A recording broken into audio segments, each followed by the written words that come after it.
afternoon game in the big leagues today. The Chicago Cubs defeated the San Francisco Giants at Wrigley Field. That was 5 Chicago and 3 San Francisco. One doubleheader in the card tonight. Pittsburgh at Cincinnati. First game is in the bottom of the 10th right now, with Pittsburgh leading that one 11-9. Cincinnati batting in the bottom half of the 10th inning. We'll update all the other games for you. Everybody else is on the schedule. So we're set to play ball here at the Astrodome in the second game of the series between Houston and Monteal. The Astros took the opener last night 7-6, and to open things this evening, here's Bob Prince. Thank you very much, G. Nelson, and hello again, everybody. As Pepe Mangual, the center fielder, right-hand batter, stands in at 272.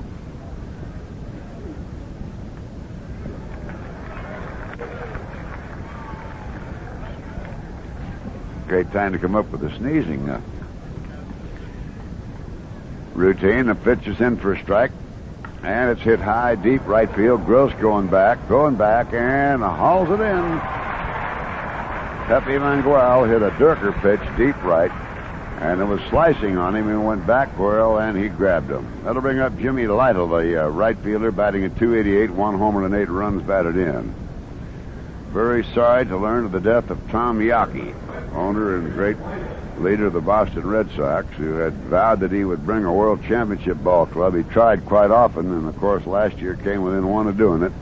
Passed away today at the age of 73. Mr. Yawkey had not been in good health for quite some time. The owner and president of the Red Sox died today. There's a strike through there.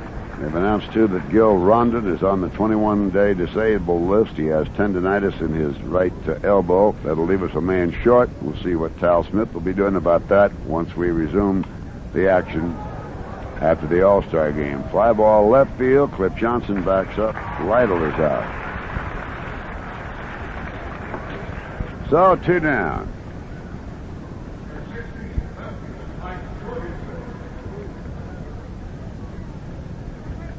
Mike Jorgensen at 241, the left fielder.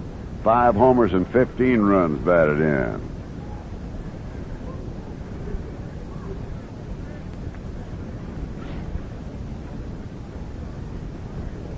Left-hand batter, up high from Dierker, ball 1. 2 down, none on, and no score. General Manager Talbot Smith has announced that the Houston Astros have withdrawn their offer to Floyd Bannister of Arizona State, whom they drafted number 1. 2 balls, no strikes.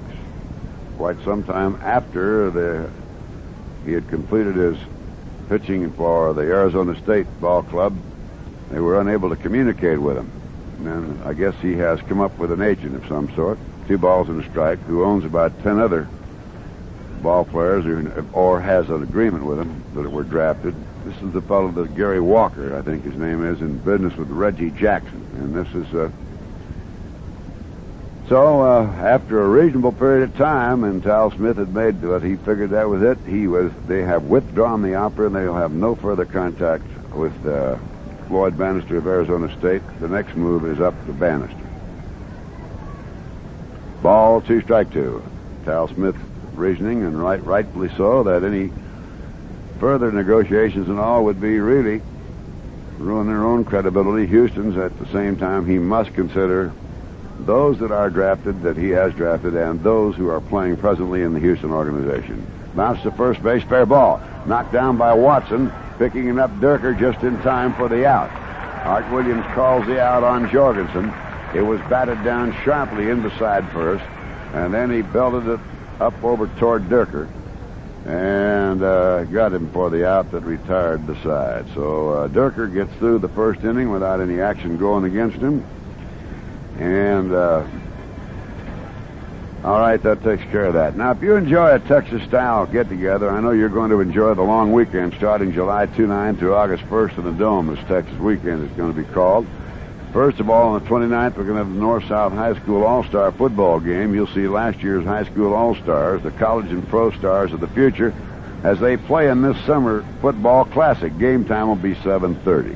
But we then convert the field, and on Friday, Saturday, and Sunday, we'll play the Atlanta Braves with a doubleheader on Saturday. We'll be having a Texas-style barbecue, contestants putting together their favorite and most unique recipes.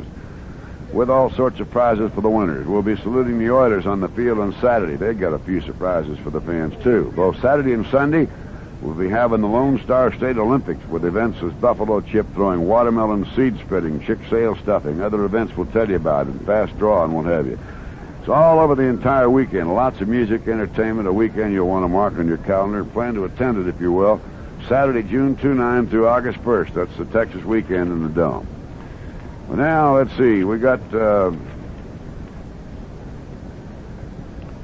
Astros coming to bat here in the scoreless ball game.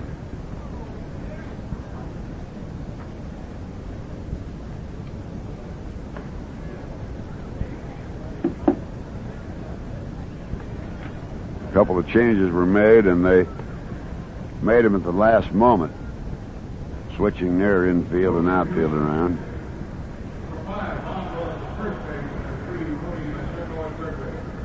So, getting ready to go here now is going to be Greg Gross.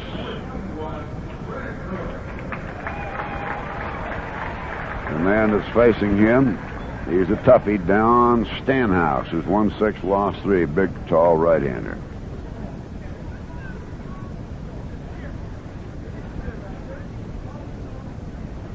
Dobie Johnson catching him. Left-hand batting Gross. Outfield swung left.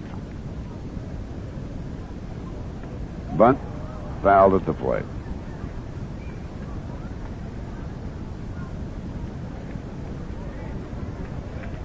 Jorgensen's out in left field. Mangual in center, and Lyttle is in right. John McSherry calling the balls and strikes.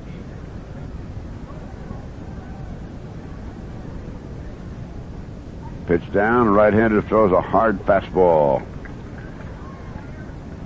I thought that last pitch was a foul. The count shows 1 ball, 1 strike on the board. So apparently he went to bunt the ball and got it out of there, and it was ruled a ball. Low. 2 balls, 1 strike.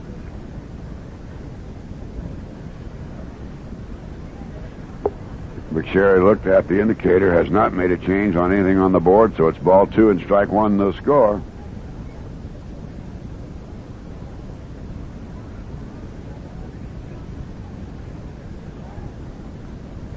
Hard wrap, first base side.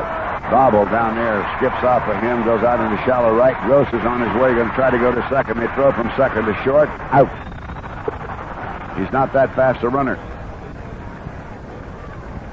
It was a hard hit off the first baseman. Bounced out into shallow right center. The second baseman went down there.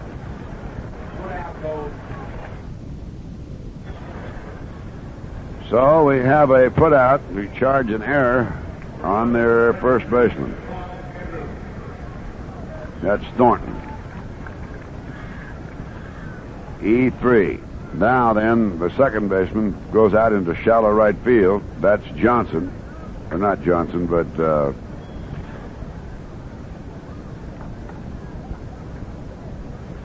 Mackanin, and goes out and gets the ball and fires it up to a shortstop, and that's it. We've been had. There's a fly ball left center. Mangual flashes over, and it's 2 away. So put it down. Gross gets on an error and is out trying to stretch it into a 2-base error, 4-6.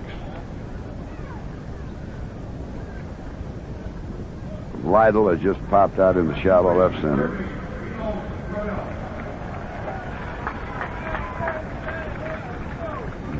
No, not Lytle, I mean Robbie Andrews. These switches in our lineups that were just made here caught me short, and I'm trying to get the switches down for us. And now Enos Cabell standing in. Enos batting at 302. He's been something going. There's a ground ball down to short. They're up with it, and they throw for the out. That retires the side. At the end of 1, no score. Drive a Chevy and believe, Drive a Chevy and believe. It's a lot of car for the money. Chevrolet wants you to be sure you get all the small car you can for the money. Like a 4-passenger hatchback priced lower than hatchbacks from 2 leading foreign makers. $401 less than VW Rabbit at $261 less than Datsun D210, based on a comparison of manufacturers' suggested retail prices for two-door hatchback models. Drive a Chevy and believe, and believe, and believe. Another good reason to believe in Chevette. It has a really great EPA mileage rating. 40 miles per gallon highway estimate and 28 miles city, with a standard 1.4-liter engine, 4-speed manual transmission, and 3.70 rear axle. Actual mileage may vary. Be sure you get all the small car you can for your money. Drive a Chevy and believe, and believe. Drive a Chevy and believe. It's a lot of car for the money. All right, into the second inning, there is no score. Cedeno, as Gene told you, will not play tonight. They're giving that inch of his a little chance to heal, and might not play at all in this series.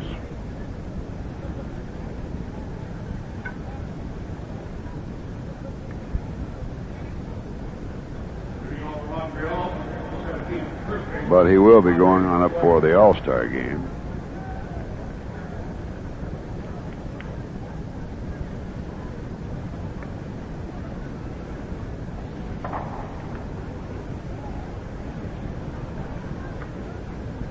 Andre Thornton in, first baseman at 222, in with 5 homers, 13 runs batted in. Dierker misses outside for a ball.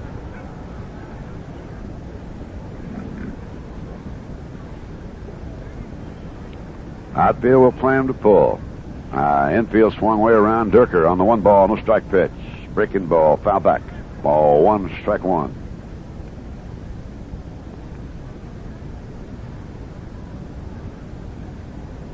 Thornton, Parrish, and Mackanin here.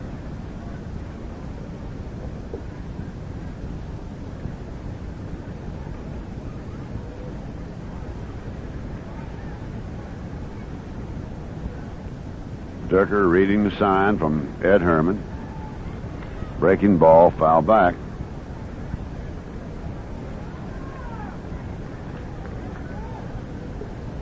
Well, you aren't going to believe this, but there's a shootout over there in Cincinnati and Pittsburgh. It's unbelievable. And by the time these two teams play each other at the All-Star break, they might put them all in a litter and put them to sleep for a while.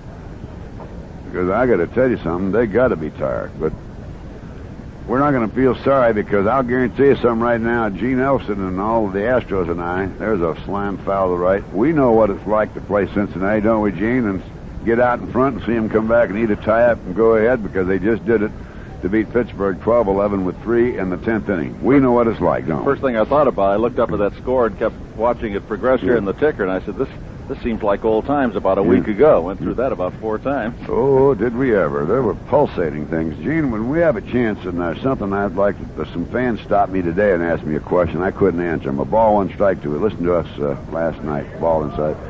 They wanted to know, they heard you and me talking about the number of bases on balls. Would you check the number of walks we gave, starting with the series in San Francisco, where we won 2 out of 3, and then splitting with the Reds for 4, and then the next series we won. Through last night's game, how many walks we totally gave up. And yet we had a winning record. I know one thing, Verdon is getting an ulcer, and Mel Wright's about ready to quit. Ball up inside, 3-2. I quickly figured last night, Bob, that I may be wrong, and I'm not too much of a mathematician when it comes to figuring all this out, but I figured out the number of walks, and you gave that total last night, that our staff has given up an average of 5.4 walks per 9 innings this year. Now, that is a tremendous amount of bases on balls. I'm pretty sure that's accurate. Well, I'm sure it is, and on top of that, if we keep going, we're going to set a world record on the most number of walks for a team in a single season. But in the games that we have been on the road here, when there's a pitch missed outside, and it's ball 4, there's another walk. We won 2 out of 3 from the Giants, and we walked a lot of men. We split with Cincinnati, and we walked a ton of people in that game. Then we came on home, or wherever we played. I'm trying to think of who we played. New York. We played New York, and we beat them 2 out of 3, and we gave them a ton of walks. And last night we won the ball game with a ton of walks, and we're on our way to a world record if we keep this up. But if we can correct it with the scoring abilities of this club, and I think you're going to find that Hal Smith and Bill Bird and Mel Wright and that staff. We'll get it straightened around because they're going to work on these young men on the basis of throwing strikes. They have ways of doing that. You might not think they do, but they do. Now you put it with the rest of the club and you got it going. A big swing by Parrish. A marked improvement in this ball club. Way much more improved. See, we've already issued 416 walks. Now, on that basis, the second half of the season would set a world record. They're running the throw into second, no, stolen base. The record is 770 with both leagues, 770 plus, some figure in there, for walks by a club in one season. If we kept ours going the way we're going, we'll be up over 800 without any trouble. Parrish, ball one, strike one. But I think you're going to find we're not going to set that record. Thornton at second on a steal, no score. Look back to second pitch. Swing. No action there.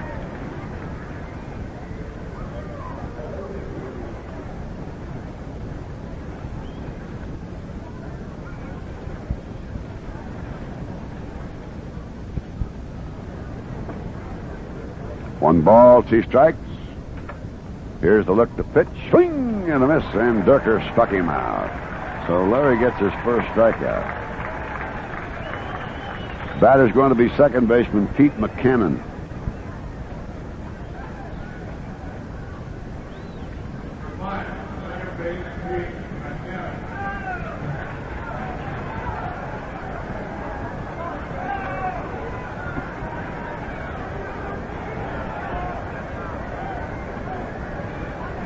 Well, here's a foamer man up here. The light isn't on yet, but if we get one going, we got a foamer here, and everybody can head for Sudsville if we can strike out Mackanin while there goes the orange bulb. And the fans applaud that. Now the look to pitch. Ball hit right back to Dierker. Catch it, throws it back up to Andrews, and we got a double play. Wasn't no foam there. That was a scissor. Just a line drive shot right back into the glove of Dierker, and he turned, and I thought he was going to throw it away a little bit, but Andrews made a dazzling stop at the ball and stepped on there with a little terpsichore, a little step that the Nijinsky might have moved in his most famous moment of ballet movement.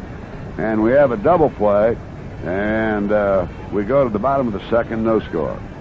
One of the greatest values in sports, as well as the best values in food, comes when you buy Fry meats. That's because you can come to any Friday night Astros game for just 50 cents and 3 Fry labels. It sounds too good to be true, but the offer is good all season long. For that price, you could almost throw away the meat, but you wouldn't. Fry meats are the best value around. So stock up on Fry wieners, cold cuts, and Fry farm brand sausage, and bring the whole family to the Astrodome for the next Friday home game. Fry, your best buy in meats. There's something special about the National League, a special kind of fun and excitement about the teams, the players, the games, all of it.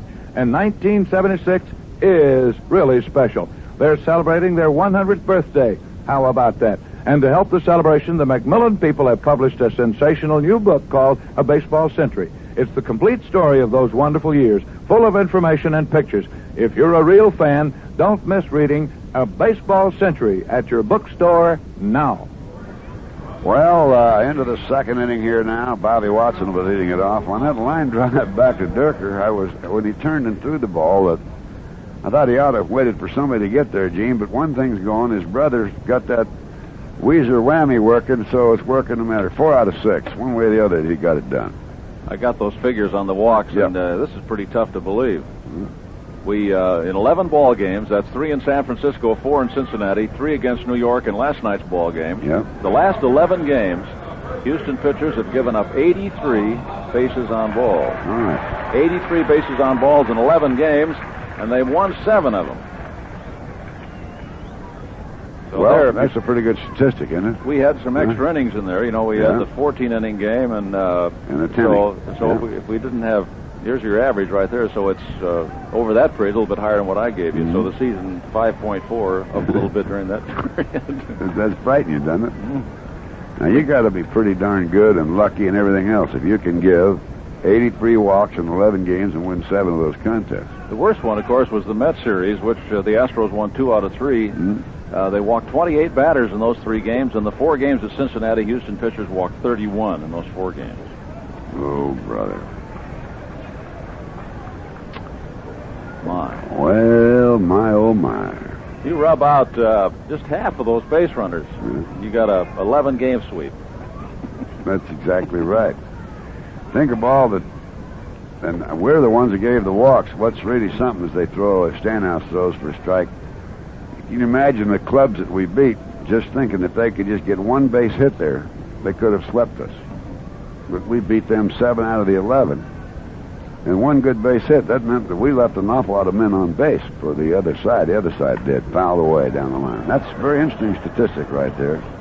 83 walks in 11 games, and the Astros won 7 of them. And then you wonder what happens to the manager's stomach when he sits on that bench down there and he can't do anything about it. Oh, throw the ball over! Do something with it. And it's ball free. The outfielders and the infielders, they go up and they about the 7th inning, they're saying the same thing. A ball, 3 and 2.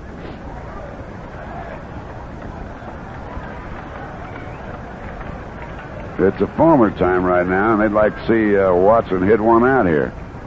The Bull with 9 homers. Stanhouse.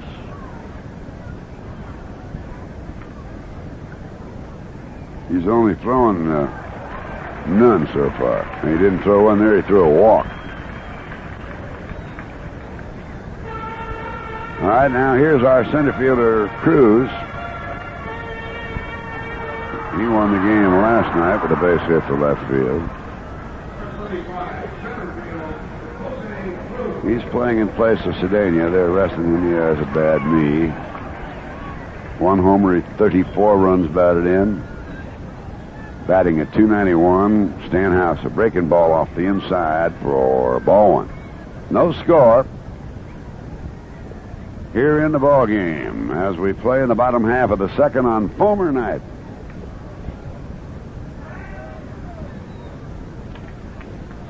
You know, some of the stars that are going to be in here, you want to come out here when we make that picture for ABC. You're going to be able to see them up close and how they work. Cruz lines a drive into the gap in the left center. We got a bug on the rug, and Watson's running like the wind. He's going to be waved home to score as Jose Cruz has doubled.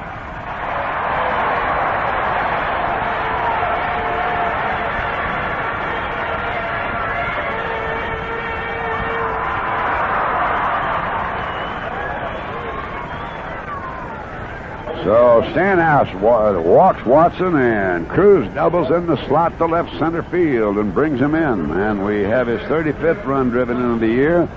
And now Cliff Johnson stands in. Here's a chance for Cliff to move him over to third with a ground ball off the right side or score him with a boomer. And it's again a Fulmer situation. But actually what he should be thinking about right here is moving that man at all costs over toward third base. He's batting at .234, has 6 homers, 33 runs batted in. 11 games popper in a row now for Cruz, in which he has hit safely. Stanhouse comes to the plate and he's inside. We owe for station identification. We'll get it in a moment. But you know, everybody coming to our games, like tomorrow and on Sunday, you get free tickets for our filming. You're going to have Hugh O'Brien here, Janet Leigh, Michael Parks, Linda Day George, Karen Valentine, Larry Mahan, Nancy Kelly, Bruce Boxleitner, and Tamara Dobson. A strike. So there are going to be quite a few celebrities here from the television and the movie film, and you'll be seeing them on July 22, 23, and 28. Won't cost you a dime. Won't cost you a nickel to park or anything. You'll have a lot of fun. Ball 1, strike 1. We'll get this station break in a moment. Here's the pitch. Broken bat, bounced down to short. Barrel of the bat goes to short. The ball goes to short. And they throw him out. Holding at second base is Cruz. Let's pause for station identification. This is where you hear Houston Astros baseball.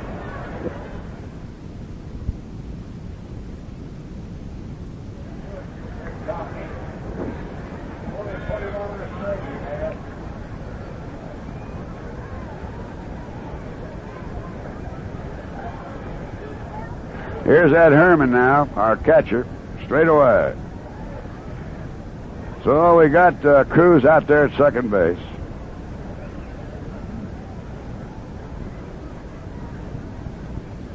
He pulls a foul. I don't know how many times that Johnson has had a bat broken. It goes one way and the ball goes another. This time the barrel of the bat went winging down wide of third, and the shortstop was able to come up with it and throw for the out. Pepe Frias.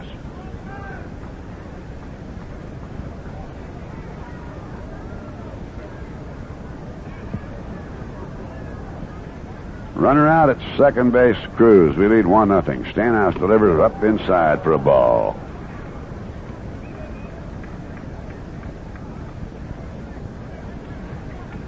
Ball one, strike one.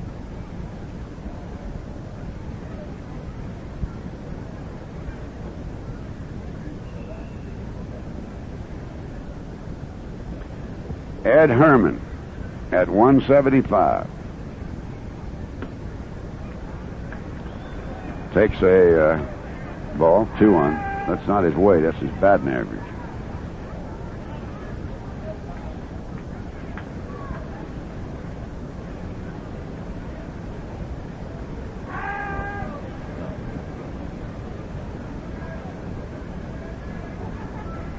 Ball two, strike one pitch. Upstairs, ball three. Stanhouse beginning to have a little trouble with control here for the moment.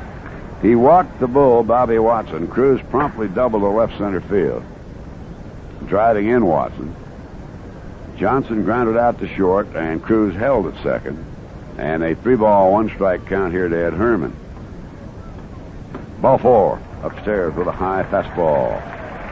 That's going to bring up our shortstop now, Roger Metzger. Bob, on the left on base, a little staggering statistic since you brought it up on those 11 ball games. The opposition, the Astros opposition, those 11 games left a total of 122 men on base. So that's an average of 11 per game. 11 left on by the opposition. And out of those 11 games, the Astros won 7. That shows you something. That's a doggone set of statistics for 11 games I think I've ever seen put together. 100 and how many left on? 122. 122 LOB opposition. Down goes Roger Metzger, ball. We left a few on ourselves, but none like they did. No, it really is fantastic, the way these figures come out. Well, Carl Keel's coming out. I think you're going to talk to Stanhouse here.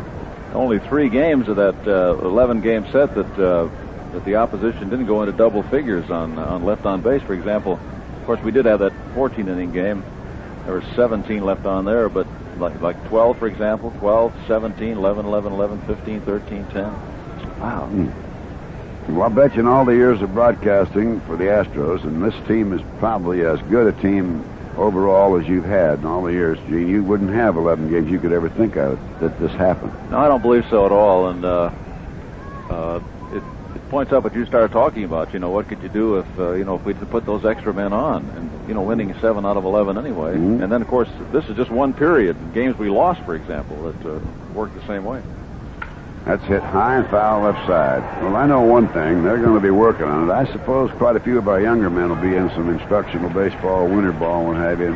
They have the arms, Gene. You can't say that Pence can't throw the ball hard, and Duhar, and Joaquin Andujar, and, of course, Rondon. No doubt about it. They can bring it.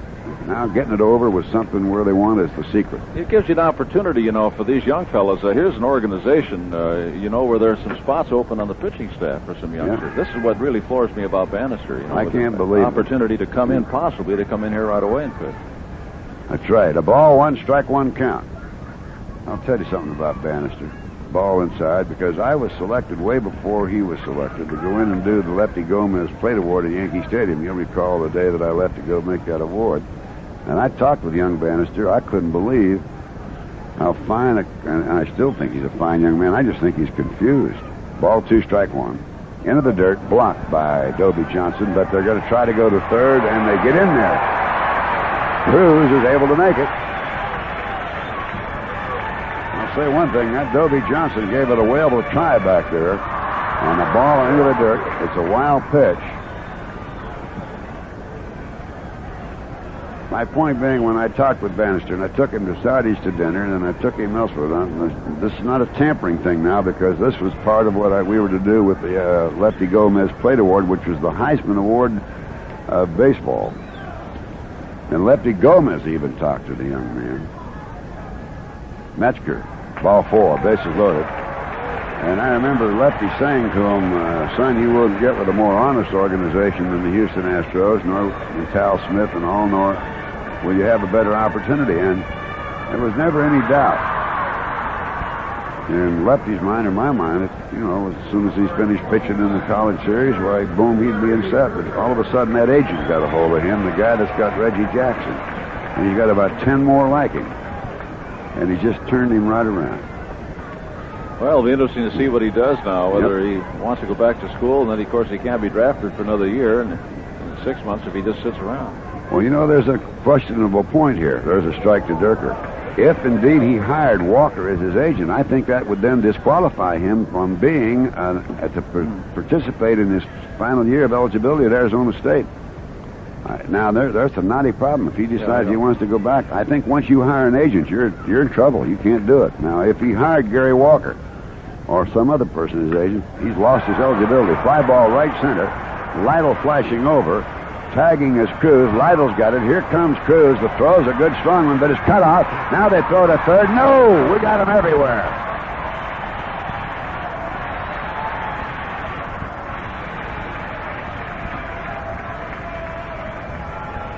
Dierker hit a fly ball to shallow right center. The throw was a strong one by Lytle, cut off by Thornton. Cruz scored the second run. Herrmann had tagged and slid to third under a strong throw by Andy Thornton. Ed Herrmann's gotten to be a regular gazelle on those base paths. Unbelievable. Good swat out there by Dierker. We're on top here 2-0. And the batter, Gross, got aboard on an error back in the first inning.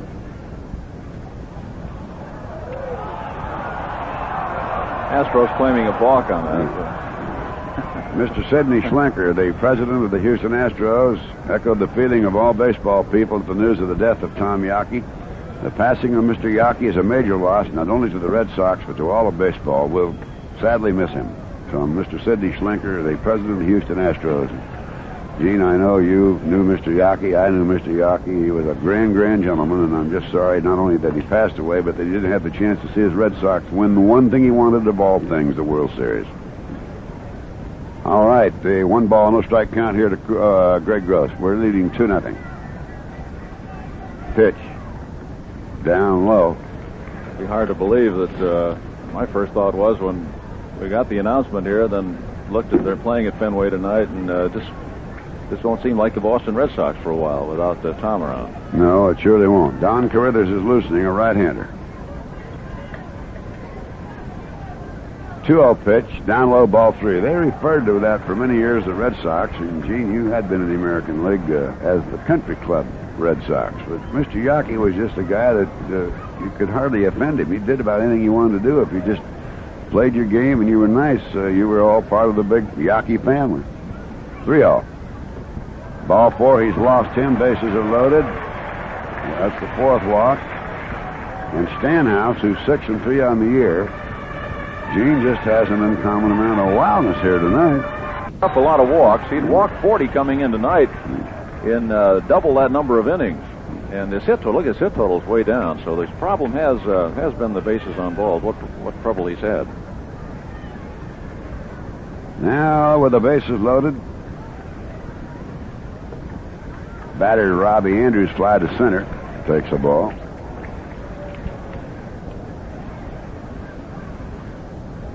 I better say that Dierker got his first RBI of the year. Don't deprive him of that, No, right? shouldn't deprive Larry of that. There's a whole family will put that Weezer whammy on me. Send that thing flying up around.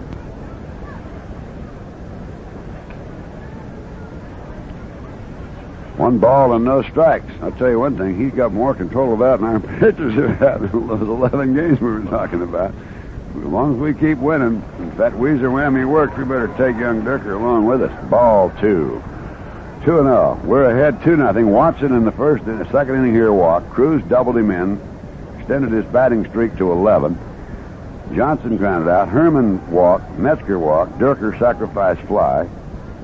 Ball loose in the left field line. Time called. Now Gross has walked, and Robbie Andrews. 2 balls, no strikes, 2 down.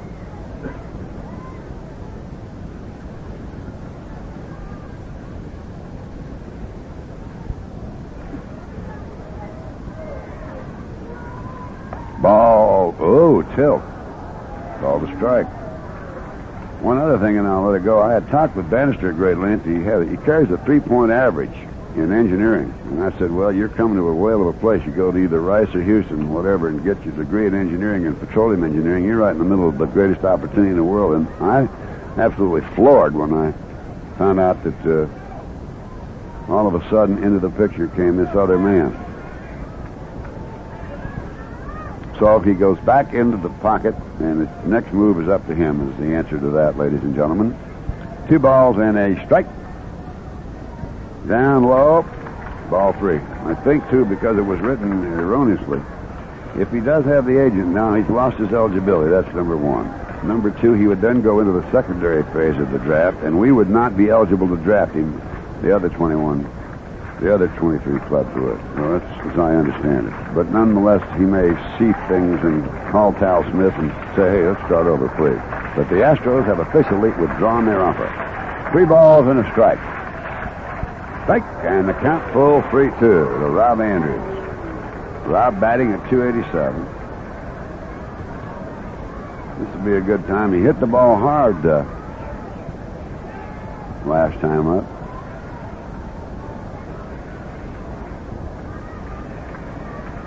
2-0 score, bases loaded. Stanhouse will pitch from the stretch.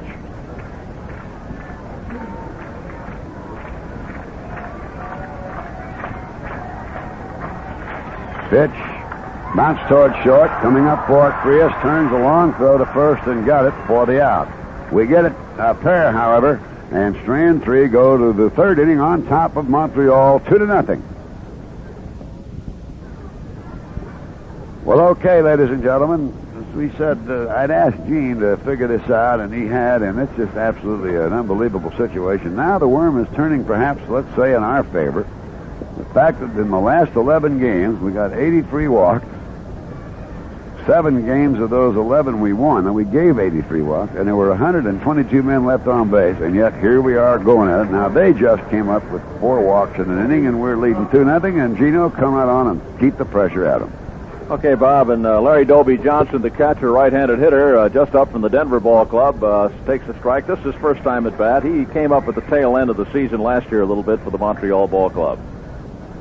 He hit 276 with Denver in the American Association, had 7 home runs there and 22 runs batted in.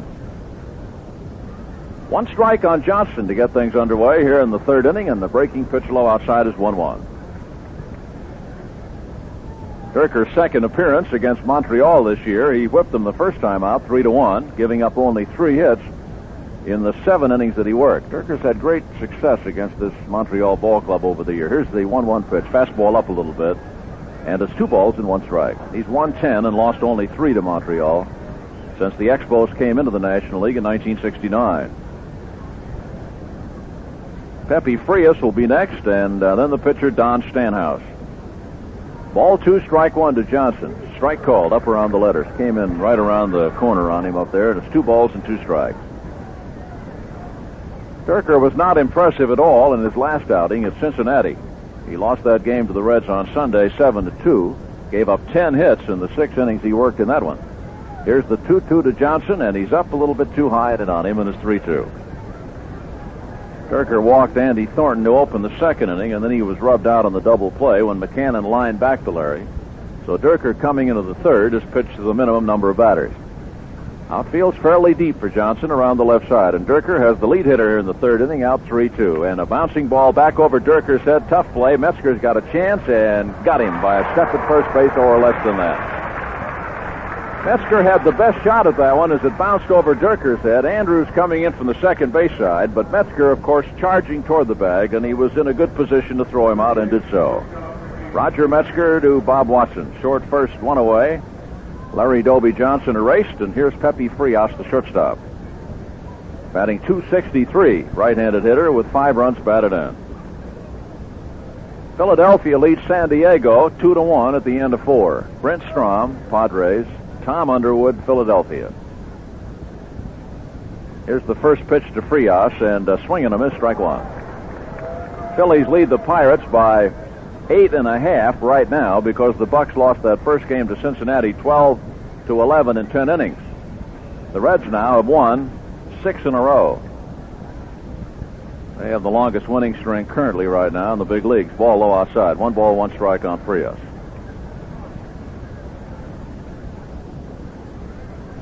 One out, and Don Stanhouse will bat next as the Astros lead it 2-0 here in the top of the third. 1-1 pitch to Frias. Pop-up. Out by second base. Metzger's ball. Roger right in front of his normal shortstop position, right on the baseline between second and third. Grabs it, 2 away. That Cincinnati-Pittsburgh first game, Raleigh Eastwick won it, and Larry Demery lost it. Bill Robinson had his 14th home run for the Bucks. Richie Zisk put the Pirates out in front with a 2-run home run in the 10th inning. And then Cincinnati came back in the bottom of the 10th and scored 3 times for the victory. Tony Perez hit his 11th home run in that game, and Danny Dreesen had his 3rd. 10-inning first game at Cincinnati. Reds 12, Pittsburgh 11. Cincinnati now leads the second-place Dodgers in the West by 6 games right now.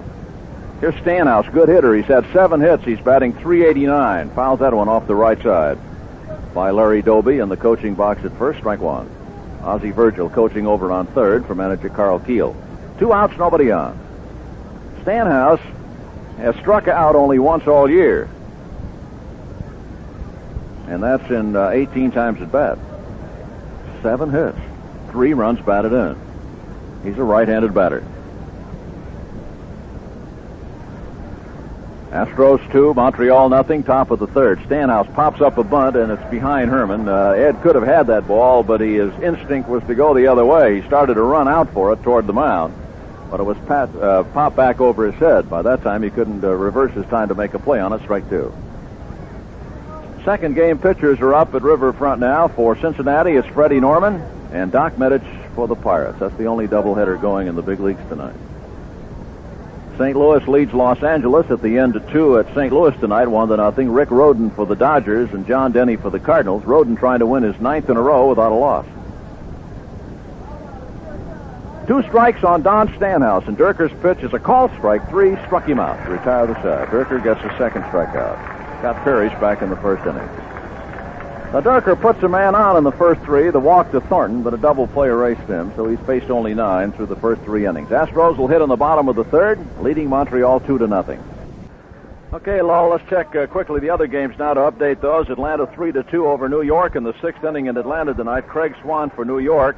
Phil Niekro started for the Braves, but he's out of there in the 6th, and Bob Myrick is pitching, and Red Garrett had his 4th home run of the year in that one for New York. It's 3 Atlanta and 2 New York, 6th inning. This afternoon at Chicago, the Cubs beat San Francisco 5-3. Bruce Sutter won it in relief. Rob Dressler lost it for San Francisco. Rick Monday had his 15th home run. They had 11,000 in Chicago. Final Cubs 5, San Francisco 3. We'll check the American here in just a moment. Here's Enos Cabell as we start the bottom of the third. Houston leading at 2-0. Cabell grounded to shortstop. Pepe Frias his first time. Stanhouse, right-hander, first pitch. Moved him back out of there. Ball 1. Stanhouse has won 6, and one of those was a shutout. Only shutout he's ever had. He has lost 3 games and came in tonight with a .217 earned run average. He's done a great job. Bouncing ball up the middle, base hit.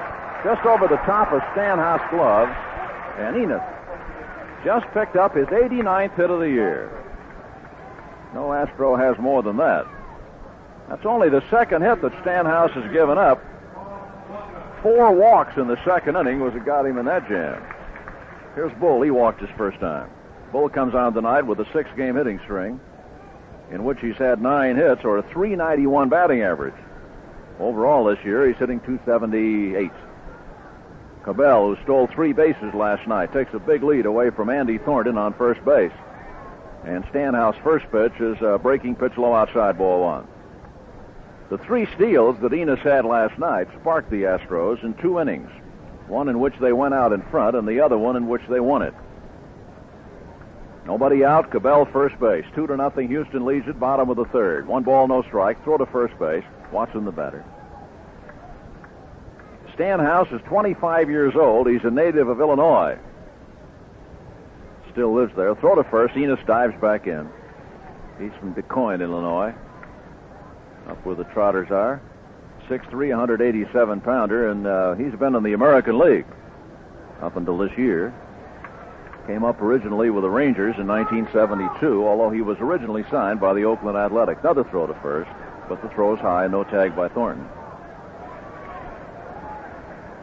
Went to the Rangers from the A's in the Denny McLean deal, and then went on to the Montreal organization when Pete Mackanin and Willie Davis were traded to Montreal.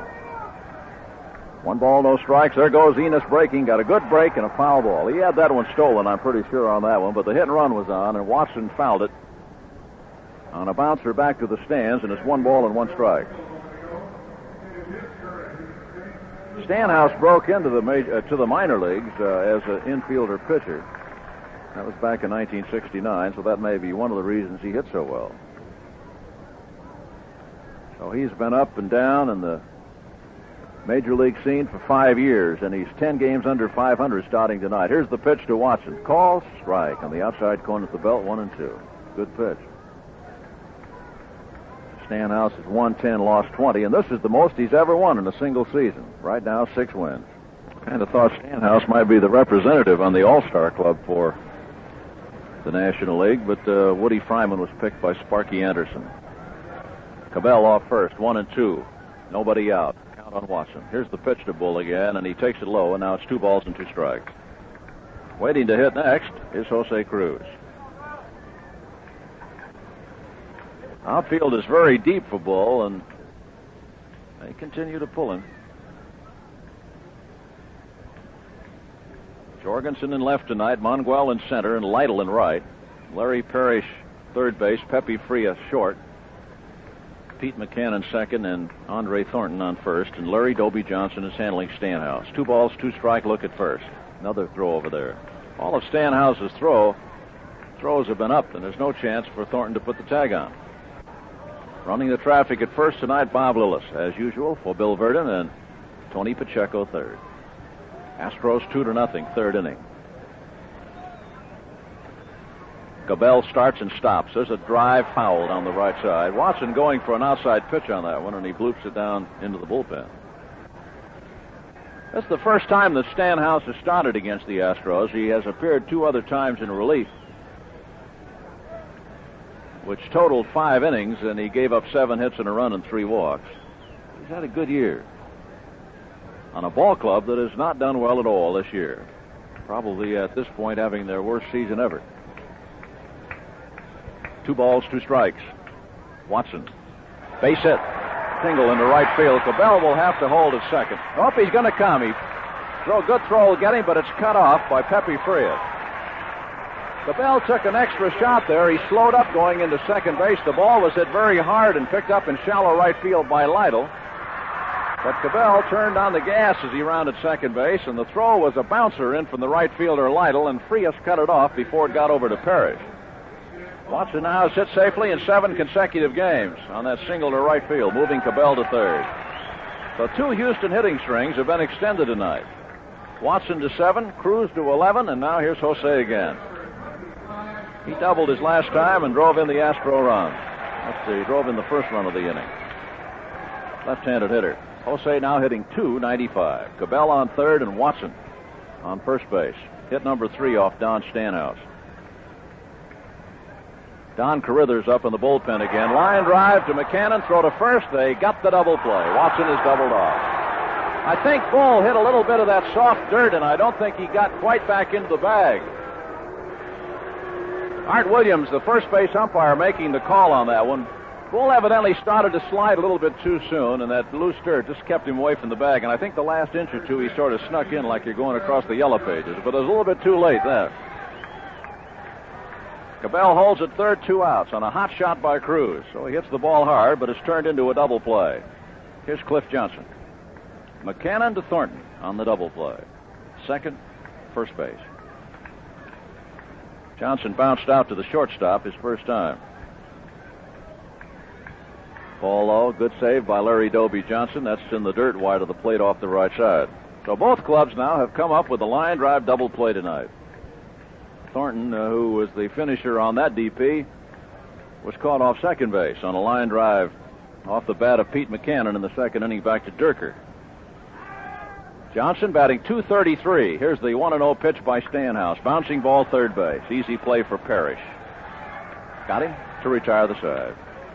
Well, the Astros pick up a couple of hits, but Stanhouse gets the big double play. No runs, 2 hits, no errors, 1 left on. At the end of 3 innings of play, the Astros are up by a score of 2-0.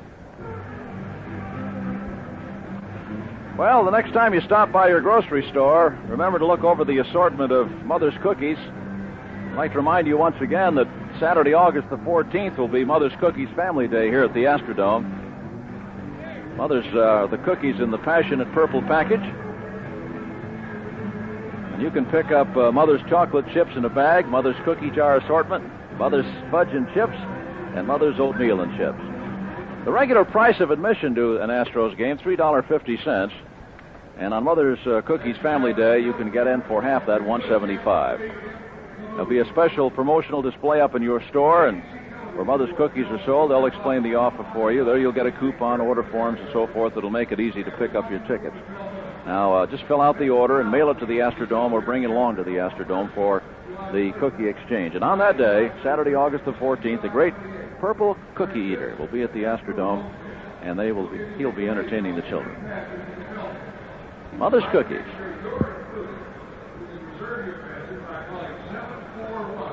Well, we move on to the 4th inning, and Pepe Mangual will lead it off. He'll be followed by Jim Lyttle and then Mike Jorgensen. Larry Dierker has not given up a hit tonight. The only Monteal batter, Andre Thornton, walked to open the 2nd inning, and that's it. Over in the American League tonight, at the end of 4 innings, the White Sox and the Yankees are tied at 1-1. Doc Ellis trying to win his 7th game in a row tonight, and his 10th of the year. He's still in there. But Fred Berrios, the White Sox starter, is out now. He went out in the 1st inning, and Terry Forster's pitching. Ralph Garz had his 4th home run of the year in that one for the White Sox. At the end of 4, at Yankee Stadium, White Sox won and New York won. Here's Pepe Mangual, fly to right his first time, takes a strike. Yankees up by 8.5 over Boston starting tonight, 9 over Cleveland, and 10 over Detroit. Kansas City has jumped ahead of Mark Fidrich tonight. The Birds pitching at Tiger Stadium. He's won 8 in a row, and is after his 10th win tonight. Right now, he's down by a score of 1-0 in the 5th inning. Dennis Leonard pitching for Kansas City. Royals lead the Rangers by 4.5 as play starts in the west of the American tonight. 1 ball and 1 strike on Pepe Mangual with Lytle next. Houston 2 and Montreal 0. They're pulling Pepe around the left side. Texas leading Milwaukee 2-1 at the end of 2. Jim Umbarger against Pete Broberg. Henry Aaron has hit his 8th home run of the year. That's 753 now for Aaron. 753 for Henry. Ground ball third base. Up on Cabell.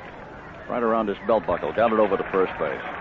Gene, there's being some criticism being leveled that Dale Johnson passed over Henry Aaron as a choice for the 47th All-Star game, but really when you get around to it, past performance isn't what's going to get you in there. Normally, it shouldn't be getting you in there, and it did, as you know, a long time for a lot of ball players. Yeah, I think so. That's kind of refreshing, I think, when a manager will do that, because I think it strictly should be on credentials, what you've done this year. A lot of players are left out of that for that reason. That qualify and are having better years than some of the past stars.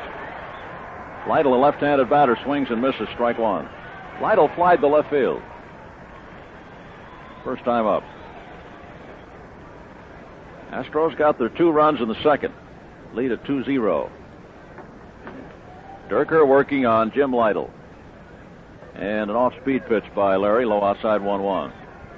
Minnesota scored 6 in the 4th inning. They lead Boston now 6-3 at the end of 4. Pete Redfern pitching for Minnesota. He had stomach cramps and had to leave in the 3rd inning. And Tom Bergmeyer's pitching now. And Rick Wise going for Boston. Bobby Darwin has hit his 4th home run of the year for the Red Sox in that one. There's a ground ball to Andrews, right. Backhands it. If he makes the play, it'll be a dandy, and he did. Andrews going out toward left field. He had to move quickly on that one, and he picked it up in the glove and then transferred quickly, and while still moving out toward left field, swept around and got a good throw to Watson. He got Lytle for out number 2. Second first base. Good play, Rob Andrews. He's made some real good ones this year. Here's Mike Jorgensen. Jorgensen victimized in a fine play by Watson and Dierker back in the 1st inning when he hit one past the bag at first, and Bull had to go out into foul territory to make the play on that one. Oh, Jorgensen decked on that one. Wow. Sailed up and in on him, and he went one way and the bat went the other. 1 ball, no strikes.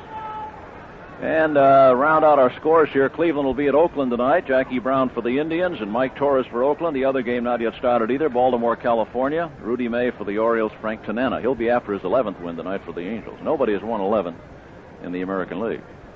1 ball, no strikes. 2 outs. Mike Jorgensen pitched by Dierker, lined in the seats down the right side. 1-1. Dierker, 29 years old.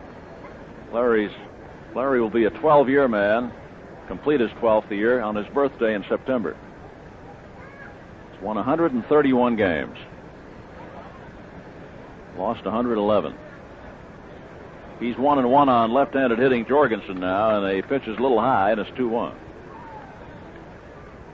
Dierker's not given up a hit tonight and has walked 1.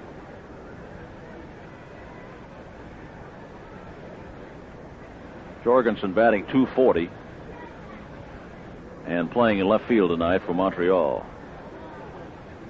Dierker is not a fast worker at all. Matter of fact, he's very, very slow, and batters will step out of him a lot, which Jorgensen just did. And the 2-1 pitch is fly down the left field corner. Johnson on the run for that one, and got it just before he hits the foul line to retire the side. So Jorgensen goes right down the opposite side with that one. Hauled in by the boomer. No runs, no hits, no errors, and nobody left on base. So Dierker now has retired the last 8 batters in a row.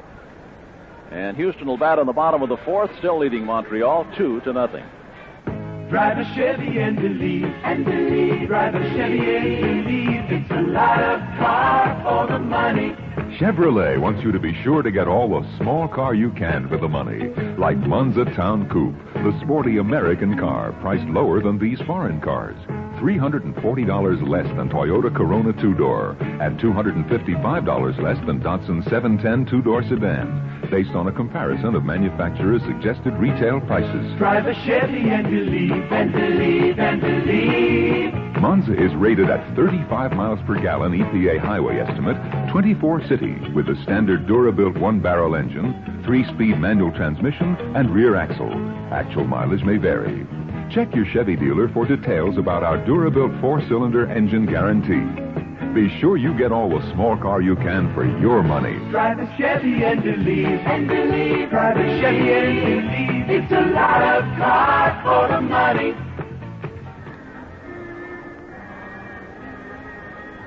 Well, San Diego has scored a run in the 5th inning. They've tied the Phillies now at Veterans Stadium tonight, 2-2 at the end of 5. And that second game at Cincinnati has finished 1 inning now. It's 0-0. Pittsburgh and the Reds, after Cincinnati won the first game 12-11. Ed Herrmann leads it off against Don Stanhouse here in the bottom of the 4th. Starting play tonight, the Reds were 5.5 up on L.A., and 8.5 up on the Padres. Houston had moved into 4th place last night with a 12.5 game deficit, and Atlanta half a game back, 13 out. Hot shot foul by First, just about a foot outside the bag. Pulled a little bit too much by Herrmann, and it's strike 1. Herrmann walked his first time. He one of 4 recipients of bases on balls in the second inning when the Astros tallied their 2 runs. RBIs in the inning by Cruz on a double and a sacrifice fly by Larry Dierker. That's where the score stands right now. Stanhouse pitched to Herrmann and a high fly ball. Deep right field. Back goes Lyttle. No go. Home run for Herrmann. And Big Ed gets his first one in the National League. Well, that's the easiest way for the big man to get around. Ed Herrmann just went over the inner fence underneath the auxiliary scoreboard in right field. Home run number 1.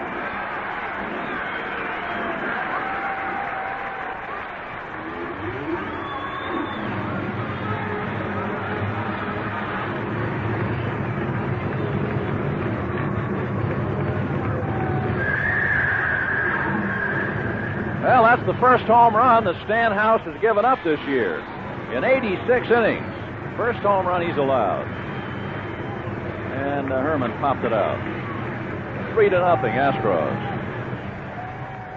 Here's Roger Metzger. Walked his first time, batting left-handed against Stanhouse. That'll bring up Don Carruthers again. This is the third time he's been up tonight in the bullpen down the left field line. Low inside on Roger, ball 1. Metzger has hit safely in 7 consecutive games. 9 hits.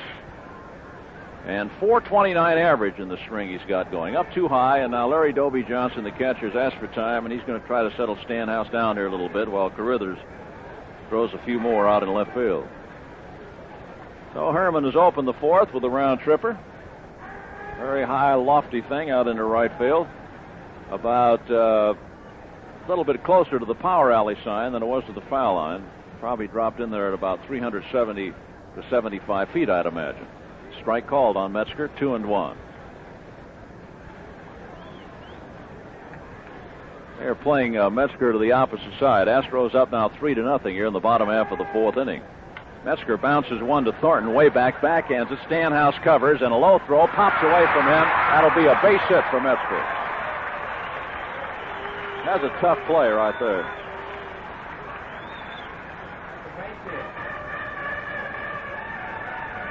That's the 5th hit that Stanhouse has given up. That ball was hit between first and second, and Thornton made the play on it, but he had to go back. And a right-handed throwing first baseman, so he had to reach across his body to backhand it. By that time, he didn't have too much of a shot, even though Stanhouse was arriving about the same time that Metzger was.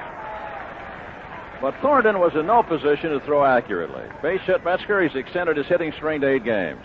Here's Dierker. He's got the bunt on. He's really squared around. Fouled off the right side of strike.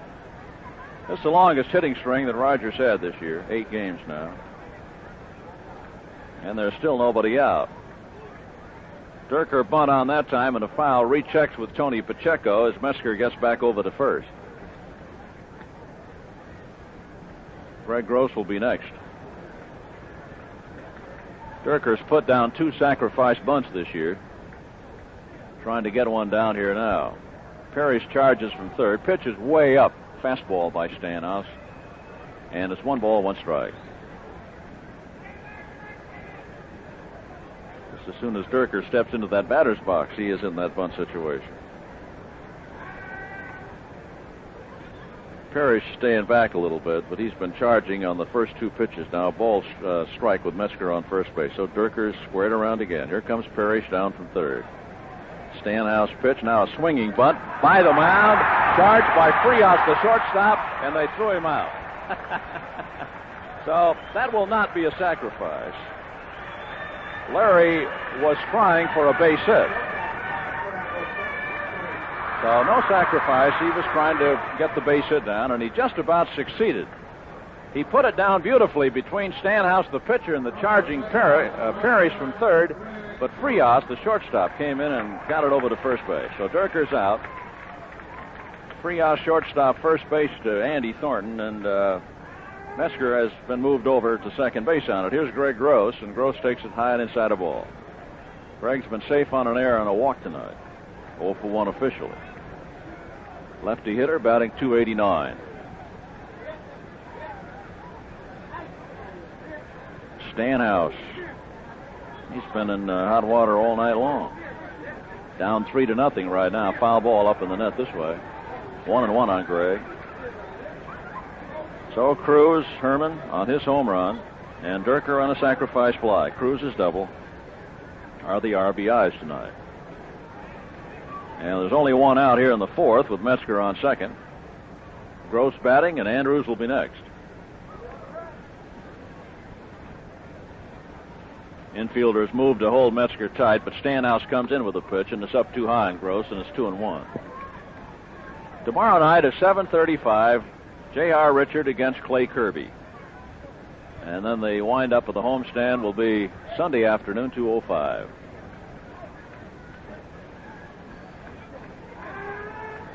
Stanhouse slowed down his pace a little bit now as Herrmann has led off the inning with a home run, and Metzger's beaten out an infield hit, one away now.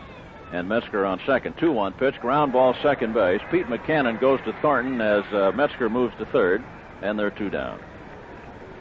That's up to Andrews, and Rob's 0 for 2 tonight. Flied out, grounded out. Andrews hitting .286. Andrews has been in a horrible slump the last 5-6 games. So with 2 down, infield stays back, and Metzger down off third base. Astros, Pittsburgh has gone out in front of Cincinnati in the second, 1-0 in their second game. Reds won the opener in 10, 12-11.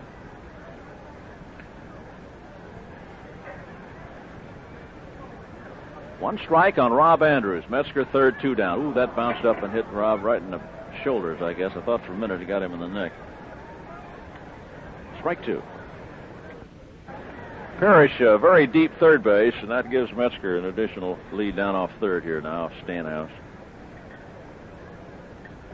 Montreal right-hander goes to Andrews again. A little pop down the right side. Nobody will be able to play that one. It's up in the railing and bounces up into the seats by the Houston bullpen, so the count stays at 0-2. This is the 10th game that Stanhouse has started this year. He's been used both as a starter and a reliever by Carl Keel. He's made 8 appearances out of the bullpen, and out of the 10 starts he's made, he's completed 4. Out of the 9 starts, actually. He's making his 10th tonight, and one of those was a shutout. 2 strikes, Andrews. Stanhouse takes a quick look at Metzger on third base, and there's another foul. That's headed back upstairs off the right side. And Andrews holds in there with 0-2 as Carruthers continues to keep loose down the left side for Montreal. He has thrown 3 different times in the bullpen tonight, as Stanhouse got into a little bit of trouble in the first, and a lot of it in the second due to his lack of control, more in the third, and a couple hits which he got out of. Ground ball up the middle, base hit. Andrews drives in Metzger, and it's a 4-0 ball game. So Rob got an 0-2 pitch right by the mound, and on the shortstop side of second, got by the shortstop Pepe Frias. Big hit for Rob. He needed that one, and the run batted in to go with it is 15.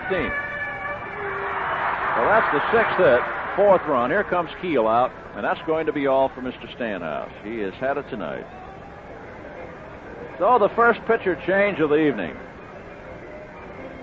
Well, veteran right-hander Don Carruthers comes in from left field. Carruthers originally started out on the Giants organization, so Stanhouse is all through. He goes 3 2/3 innings tonight. And as he leaves, he's down by 4. He gave up 4 runs and a total of 6 hits. He didn't strike out anybody tonight, and he gave up 4 bases on balls, and all 4 of those walks came in the second inning, and they helped the Astros score their first 2 runs. Well, Carruthers, a right-hander, comes on. One wild pitch also off of Stanhouse. That also came in that second inning. Carruthers comes on with 2 men out here in the bottom of the 4th. Expos are down to the Astros 4-0. He'll be facing Enos Cabell with Andrews on first base. Carruthers has been used both as a starter and a reliever also by the Expos this year, and this will be the 20th game in which he has appeared. 8 of those have been starting assignments by the big right-hander, but he has not pitched a complete game this year. Carruthers' earned run average is 4.76. Carruthers has no saves.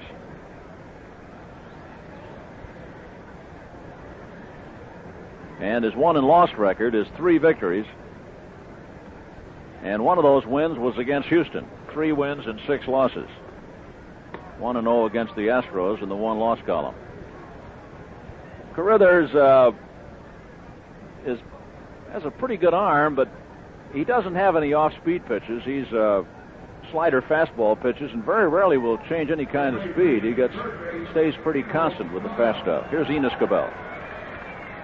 Singled in the 3rd. He's 1 for 2 tonight. Batting average up to .304, and that's the highest on the club right now. Andrews, big lead away from Thornton on first base, and Carruthers gives him a pitch on the outside corner at the knee, strike 1. Took it, 1 strike count. 2 outs, 2 runs in. Home run Herrmann, single Metzger. A couple of ground balls got Roger to 3rd, and Andrews just grounded a base hit up the middle to get him in. Swing and a miss. Strike 2 on Cabell.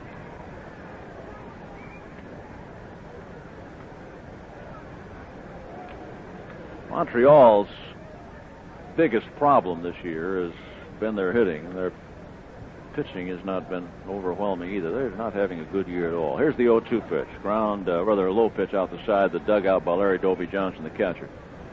And it's 1 ball and 2 strikes. Astros have their hit total up now to 6. As Don Carruthers faces Enos Cabell. Little pop into right field. Coming fast forward is Jim Lyttle, but he's got plenty of time to make the catch. And just before he steps on the foul line down the right side in fair territory, he grabs it. So Carruthers gets the 3rd out. But the Astros pick up a couple more, and as our ball game goes into the 5th inning, Houston leads it 4-0. Everybody knows Jimmy Rabbit. Well, the sundown lost on the head out Sarah's way. The river's got a glow on and a jukebox starts to play. And old Elton and Mick are there along with me and all the band, together on the jukebox in this rockin' country land. There's Lone Star on the table, it's just the way it ought to be. It feels at home with Sarah, like old Elton, Mick and me. Well, the sundown, Sarah, and from way across the room, you can hear old Elton, Mick and me, just a howling at the moon. Yeah, we're all there at Sarah's, just a howling at the moon. Harry Jersick's Lone Star Beer. No place but Texas. Well, a couple of the big daddies in the National League have just hit home runs. Mike Schmidt has just hit number 23 for the Phillies with nobody on, and that gives Philadelphia a 3-2 lead over San Diego in the bottom of the 6th, and Philadelphia still batting there. And Dave Kingman has just hit his 28th for the New York Mets. He is the Major League home run leader. Nobody on in the 8th inning, and that game is tied at Atlanta. New York 3, Atlanta 3, 8th inning. Number 28 for Sky King. First baseman Andre Thornton leads it off for Montreal off of Larry Dierker tonight. Dierker's allowed only 1 base runner in this game. Walked to Thornton in the 2nd inning, and then he was doubled off on a line drive by Pete Mackanin. So coming into the 5th, Dierker's faced the minimum, and it's low outside for ball 1. He has retired the last 8 men in a row, or since Thornton walked to open the 2nd. 1 ball, no strikes, Thornton. He'll be followed by Larry Parrish and Pete Mackanin. Right-handed batter, Thornton. Good power. Ball high outside, 2-0.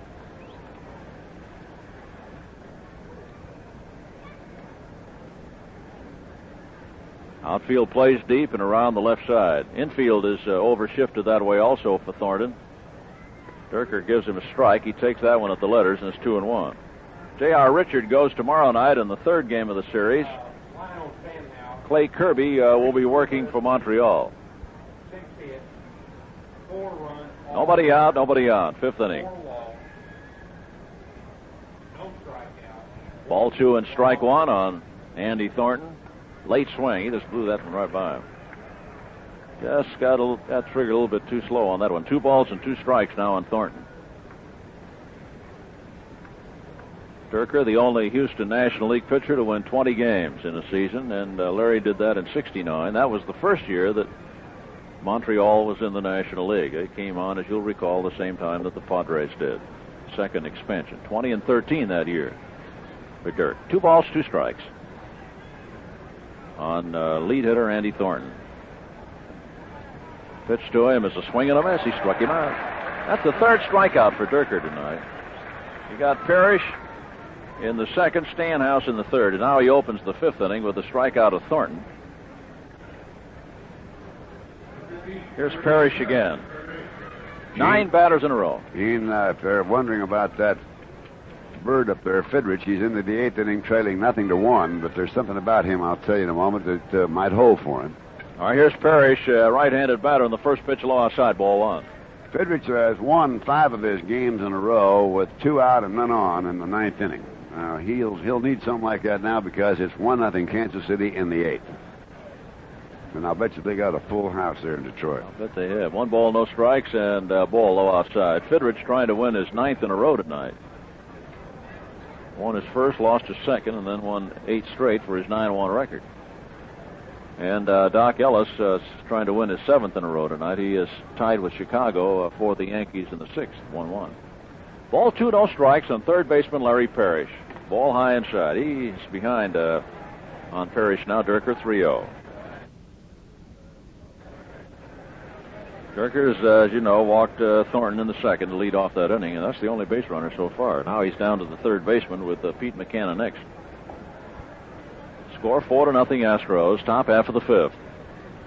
3-0, ball 4, 2nd walk. Well, Parrish takes a stroll to first base, and that'll bring up the 2nd baseman, Pete Mackanin. It was Mackanin who lined out to Dierker in the 2nd inning with Thornton on 2nd base, and then Dierker went back to Andrews to get the double play.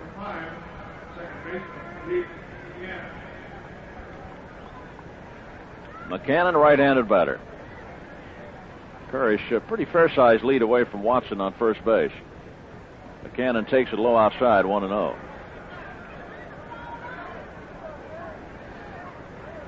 Dierker got Thornton on strikes, 2-2. There goes the bullpen up again for Montreal as Carl Keel anticipating a possible pinch hitter, as we're right now in the middle of the batting order for Montreal here in the 5th inning. And the pitch to Mackanin's low, 2 balls and no strikes. Left-hander Dan Warthen is going to start loosening up now for Montreal. Dierker has lost his little bit of his radar here now for a moment. He has walked Parrish and is 2-0 behind on Mackanin with Larry Doby Johnson due to hit next. Runner first, Parrish. I'll give you a complete rundown on all the scores at the end of this half inning. There's a check at first base again. That's a good one. He got a strike in on Mackanin around the knees, and it's 2-1. Pete had the take on that one. Astros have won 4 out of 6 from the Expos this year, and they won 2 out of 3 here. And tonight's, tomorrow's, and Sunday afternoon will be the last 3 games they'll play Montreal and Houston this year. So, due to schedule problems, of course, with divisional play, you kind of finish early against some clubs. Here's the pitch, and it's a little bit high. Herrmann goes to first to Watson. The swing around tag's not in time, and Parrish gets back in. So Dierker's down to Mackanin now, 3 balls and 1 strike. He's getting himself into a little bit of a hole here now.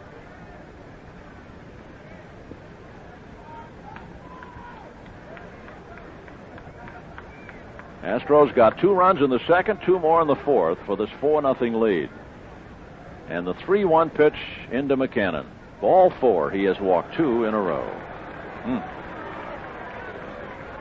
Well, that old bugaboo's starting to pop up again here now. 3rd walk off Dierker. He had retired 9 batters in a row from a walk to Thornton in the 2nd until he walked Parrish in this inning. Johnson grounded out his first time to the shortstop, Roger Metzger. Here he is again, right-handed batter with Parrish on 2nd, Mackanin on 1st, and only 1 out. Chunky batter. Johnson bats out of a pretty deep crouch. Here's the pitch, and he flies that one to right field. Back is Gross, tagging at 3rd base Parrish. Gregg gets in line to make the throw. Parrish is coming over, and Andrews will take the cutoff right on top of 2nd base. Nothing Gross could do about that. Fairly deep fly ball back into right field in relation to throwing the ball to 3rd base, so there are 2 down. Parrish takes 3rd, Mackanin holds 1st base, and that will bring up the shortstop, Pepe Frias.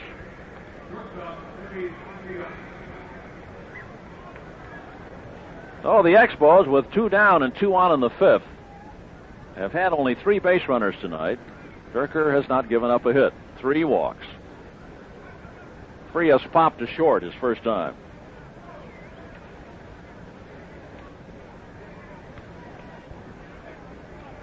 Astros 4-0 over Monteal. Top half, inning 5. Here's the first pitch to Frias. He swings through a fastball. Strike 1.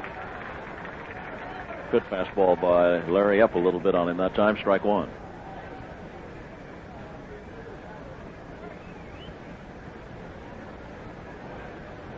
Walk to Parrish, walk to Mackanin. Parrish third, Mackanin first base, 2 outs. Flip over to first by Dierker to hold Mackanin close.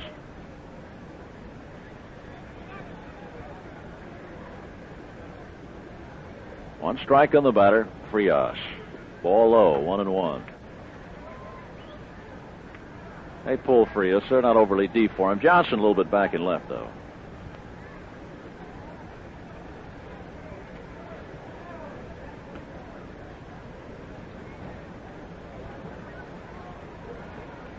One ball, 1 strike, check at first. Dierker. Pitch to Frias. Good stop by Ed Herrmann. Good play there. That one was almost sailed right by him, low outside. Good stab by Ed. 2 balls and 1 strike.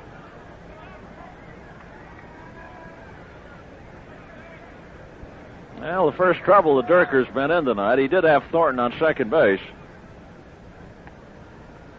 in the 2nd.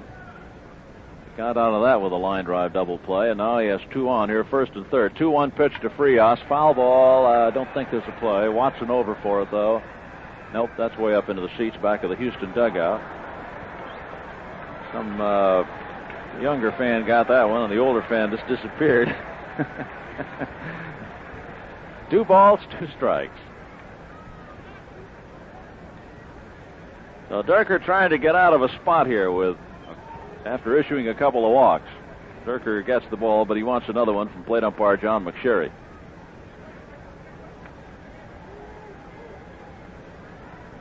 Strike out of Thornton, walk to Parrish, walk to Mackanin, fly ball right by Dobie Johnson, and on that play, Parrish came over to third. And Dierker now has worked the Monteal shortstop, Pepe Frias, out to 2 balls and 2 strikes. Here he comes at him once again. And he struck him out to retire the side. Swing and a miss.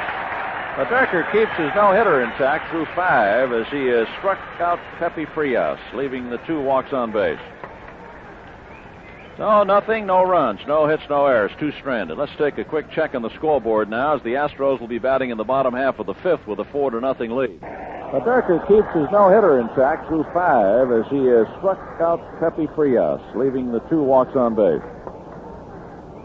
So nothing, no runs, no hits, no errors, 2 stranded. Let's take a quick check on the scoreboard now as the Astros will be batting in the bottom half of the 5th with a 4-0 lead. The Yankees have gone out in front of the White Sox 2-1 at the end of 6. At the end of 5 innings, Kansas City 1, Detroit nothing. Royals batting now in the top of the 8th in that one. In the 4th inning at Milwaukee County Stadium, the Rangers are leading Milwaukee 2-1. 2 West Coast games, Cleveland, Oakland, and Baltimore, California, have not yet started. At the end of 6 innings at Fenway Park, Boston, the Twins have upped their lead a little bit now. They're 7-3 over the Red Sox after 6. Mike Smith's home run in the 6th inning has given the Phillies a 3-2 lead over San Diego. That's at the end of 6 innings now at Veterans Stadium. Home run number 23 for Smith. First game of the doubleheader at Cincinnati, the Reds won their 6th in a row as they defeated the Pirates 12-11 in 10 innings. The second game is in the 3rd. The Pirates are leading that one 1-0 with Doc Medich against Freddie Norman. In the bottom of the 5th at St. Louis, the Cardinals lead Los Angeles 3-0. Shutout being thrown so far by John Denny. And Rick Rhoden, who is trying to win his 9th without a loss tonight, is out of there now, and Stan Wall is pitching in the 5th. At the end of 8 innings, the Atlanta Braves have gone back out in front of New York now. That game is 5-3, Atlanta over New York at the end of 8. And Chicago defeated San Francisco this afternoon at Wrigley Field. Cubs 5, San Francisco 3. Atlanta's won that game over New York. That's the final now, 5-3. Pitch inside to Watson. Bull has walked and singled to extend his hitting string to 7 games. Houston bats bottom of the 7th, leading at 4-0. Don Carruthers on the mound. for Montreal. There's a chopper down to third base. He's got a shot to beat this one out. Parrish throw is not in time. Base hit for Bob Watson. Parrish was very deep back off of the bag and a full swing by Bull. He didn't get a whole lot of wood on it, but he got just enough to get himself a base hit. Parrish charged, seeing his only shot was a bare hand grab, which he got over to first base, but too late. And Watson is now 2 for 2 tonight. That's the first hit off Carruthers and the Astros' 7th hit. And here's Jose Cruz. Doubled in a Houston run in the second. Then hit a shot to the second baseman, Pete Mackanin, and doubled Watson off base in the third. He's hit the ball hard twice tonight. Run batted in is 35th, and Jose's hitting .293. Left-handed batter. Watson first, nobody out. Started to go and checked. It's a strike, though, on the outside corner at the knee. Strike one. Cruz has hit safely in 11 games in a row. Watson stretches his lead away from Andy Thornton on first base.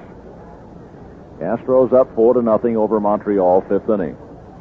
1 strike stretch, and the pitch to Cruz. Line drive, foul ball down the right side. That's just up into the tail end of the seats. Let's take 10 seconds here for station identification.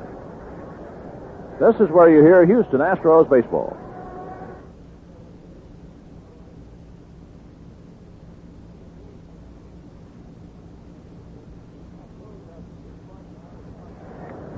Now Cruz has a 2-strike count as Watson gets back over to first base.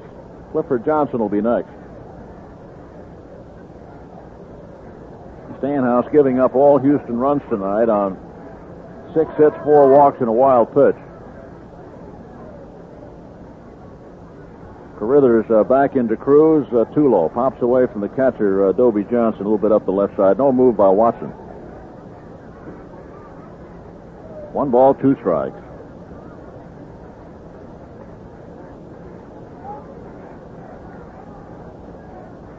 Watson started to pick up in his hitting now the last week or so. Cruz started to go. They're getting the appeal on. He struck him out. Plate umpire John McSherry said no, and Johnson got the appeal from the third base umpire Paul Pryor, and he said he struck him out. So Cruz goes down swinging. That's the first strikeout for a Montreal pitcher tonight. And here's Cliff Johnson. He's grounded out both times he's been up tonight. Astros 4, Montreal nothing.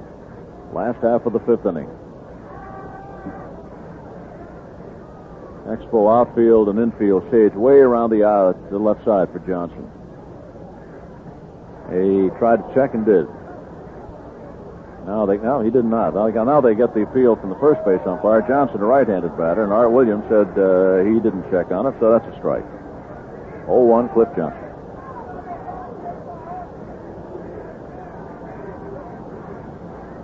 Johnson will be followed here by Ed Herrmann. Watson opens the inning with a base hit. 1 out on Cruz, a strikeout. 1 strike here on Clifford Johnson. And the pitch is a little bit too low, and it's a ball and a strike. Atlanta 5-3 over New York. Phil Niekro wins his 9th of the year. Nino Espinosa is the losing pitcher for New York. He was just called up from their Tidewater Ball Club. And the 2 home runs for New York, Wayne Garrett, number 4, Dave Kingman, 28. Final, Atlanta 5, New York 3. Johnson takes a fastball inside. They had 13,000 at Atlanta Stadium tonight. The Astros must win this one tonight to stay a half a game ahead of Atlanta. Right now, Houston leading it 4-0. 2 balls, 1 strike on Johnson. 1 out, Watson on first. And Carruthers' pitch is a low one for ball 3.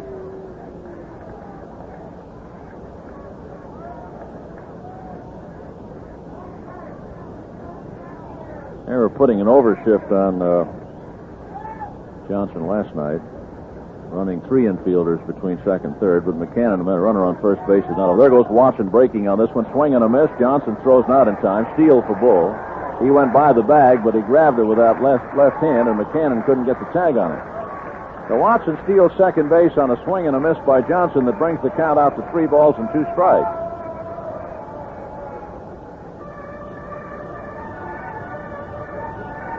That's the 3rd stolen base for Watson this year. Out of 4 tries. Full count to Johnson. with 1 out. Watson now in scoring position.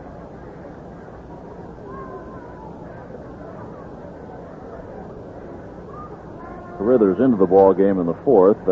After 2 men are out, he got Cabell on a fly ball to right to end the inning. Now he has a 3-2 count on Johnson, and the pitch is a ground ball to third. Backhanded by Parrish, dropped it, still has a shot at Johnson, but didn't get him as the hurried throw was up the line. And Johnson crosses the bag safely on that one. That'll be a boot by Parrish. That's the 15th error on Parrish this year.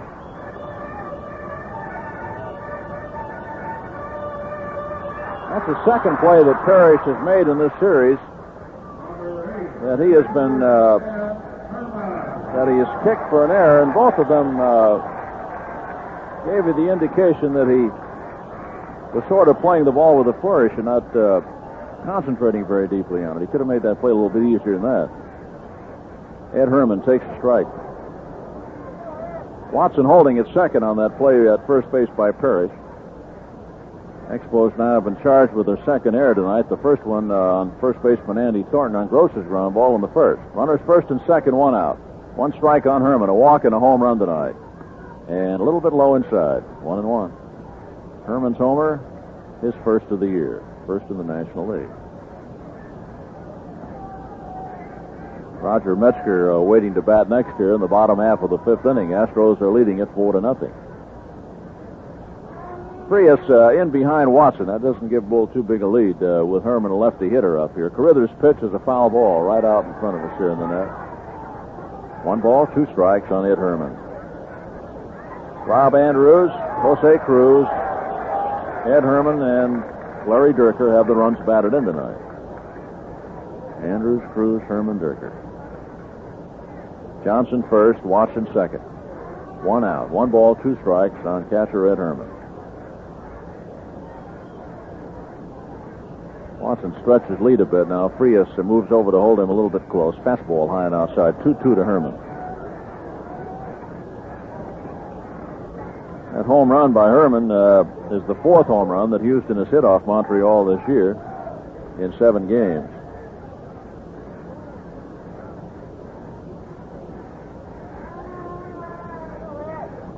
Ball 2, strike 2, Herrmann.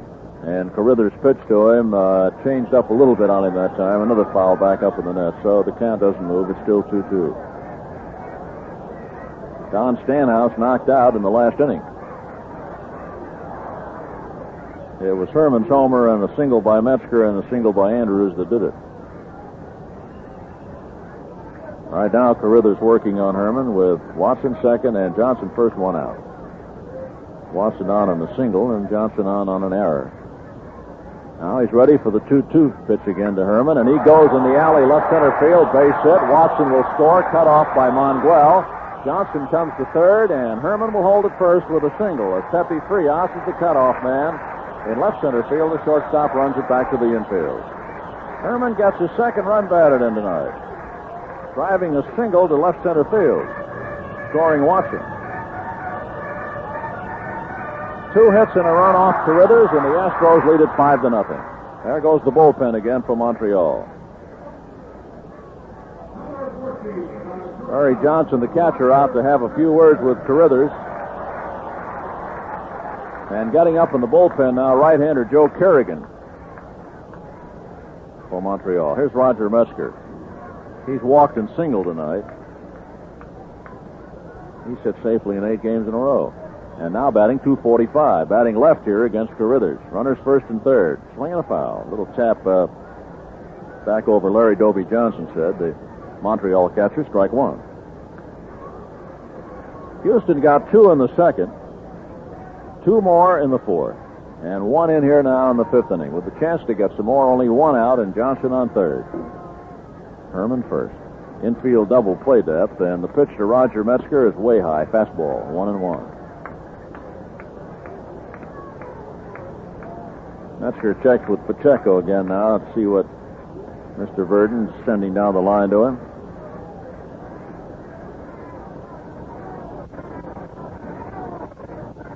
Thornton just a step off the bag. He's not holding. The bunt's on, squeezes on, and it's going to work beautifully. Parrish doesn't go anyplace. Everybody's safe. Parrish lost a beat or two looking to second as Johnson is squeezed in by Roger Metzger from third. And then when he finally did go to first base, Mackanin was a little bit late getting over there, and by that time Parrish didn't have a chance for the throw anyway, and it'll be a base hit. So Metzger gets himself a run batted in, his 16th on the squeeze bunt to third, and he gets a base hit out of it as Johnson scores and Herrmann pulls into second base. Well, I have to give Parrish credit for not firing that ball, because your normal inclination would be come up and let it go to first if you don't have a play at home. And when he started to let it cock, like you said, there wasn't anybody there to cover. All right, here's Dierker now. The Astros have scored 2 again. They lead at 6-0. Dierker's driven in a run with a sacrifice fly. The last time he was trying to bunt for a base hit and grounded out to shortstop. Now their sacrifice is on it. Now he's going to swing away. Oop, Mr. Dierker is on his fanny on that one. High inside pitch. When Dierker was trying to get a bunt down for a sacrifice in the 4th, he squared around way ahead of the pitcher delivering the ball. Did so when he got a swinging bunt down that he got by both Stanhouse, the pitcher, and Parrish, but Frias made a good play on it. And that time he was in a normal batting stance on it, but no bunt. He's decked on it. 1 ball, no strike. Houston leads at 6-0. Still only 1 out here in the bottom of the 5th. One thing, Gene, I think we must admit, too, the enthusiasm of the Houston Astro fans is becoming more and more evident with each game the Astros are playing. They seem to be roaring far more and longer. All right, the pitch to Dierker again. Broken bat, ground ball. Second base, Mackanin goes to Frias out. Back to first, got the double play to retire the side. Big cut by Dierker, but he broke his bat on it and grounded it out to Mackanin. So Metzger is forced out on the play back to second base. And then the quick throw back over to first base to complete the double play. So the Astros pick up a couple of runs, one of which will be unearned as a result of Parrish error. 3 hits in the inning, and 1 man was left on base. So we finished 5, and it's on to 6 here now. The Astros up by a score of 6-0 over Montreal. Don Carruthers is due to lead off the inning as a pinch batter, or rather as a pitcher. But Jim Dwyer will pinch hit to start off the 6th inning, and then we'll go to the top of the order, Pepe Mangual and Jim Lyttle. Well, every fan attending an Astros game this week, and then, of course, that'll be through Sunday, will receive a pass to the filming of the ABC film, The Women in Box 359, which will be shot here in the Astrodome on July 22nd, 23rd, and 28th, and which involves the Houston Astros winning a World Series against Oakland. The film will be aired in the fall of this year on the ABC television network. The pass that you'll receive when you attend the games here either tomorrow or Sunday will allow you to attend the filming park free and be eligible for numerous prizes to be awarded during the filming. Prizes such as a $25 gift certificate from Harold's Menswear and 3 months of hairdos from Peter's Place and 3 handbags from the Pickpocket and 12 dozen bats from Rawlings Sporting Goods, 24 tennis rackets from the Wilson Sporting Goods, and a $100 gift certificate from the Country Duchess. So don't forget, come out to the ball game tomorrow night or Sunday, and you'll receive a pass to attend the filming of the ABC movie, The Women in Box 359. That'll be shot here in the Astrodome on July 22nd, 23rd, and the 28th. I'll give you a chance to participate in that ABC film. Well, we're moving on to the 6th inning now at the Astrodome.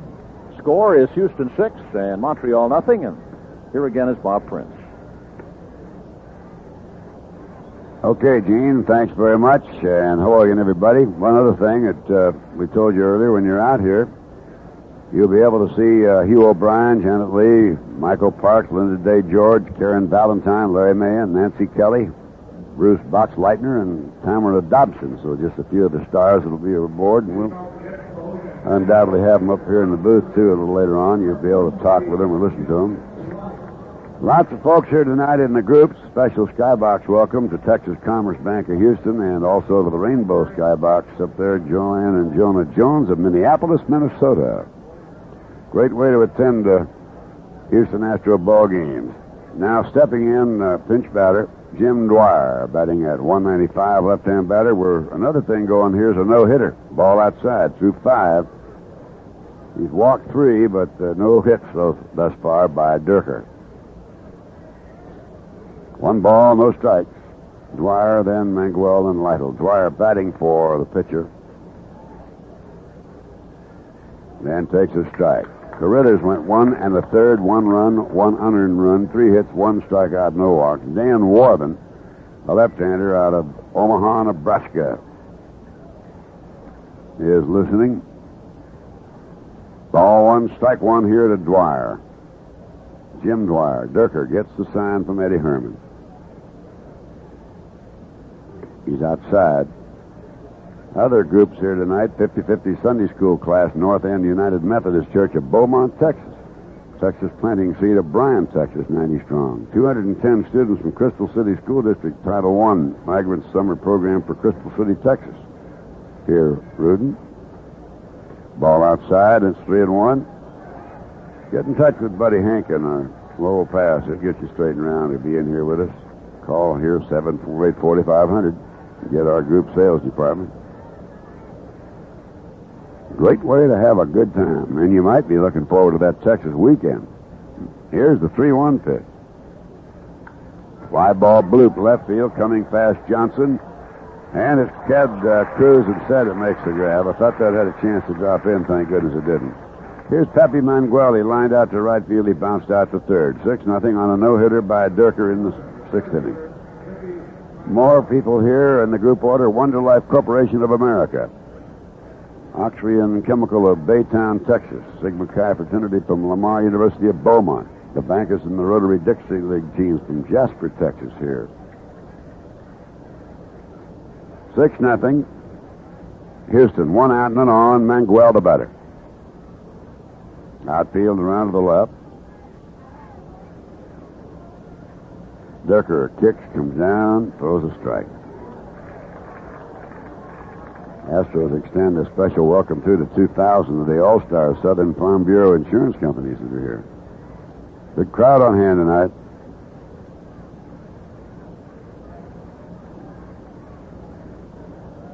Pitch back, grabs him. Ball 1, strike 1. Liberty Baptist Church Sunday School class of Independent, Texas here, and a special Astrodome welcome to the Monteal Expos Boosters Club. Registered President Marcel Tossier and Associates that are here. Ball 1 and strike 1, 1 down, 6-0. Houston pitched to right-hand batting Mangual, shortened up the bunt, took it high on the inside, and bunted it foul off to the right. You know, he was bunting there to try to break up the no-hitter, at the same time get on base. Little crowd. Ball 1, strike 2. Pitch to Mangual. Swing! Struck him out. Strikeout number 5.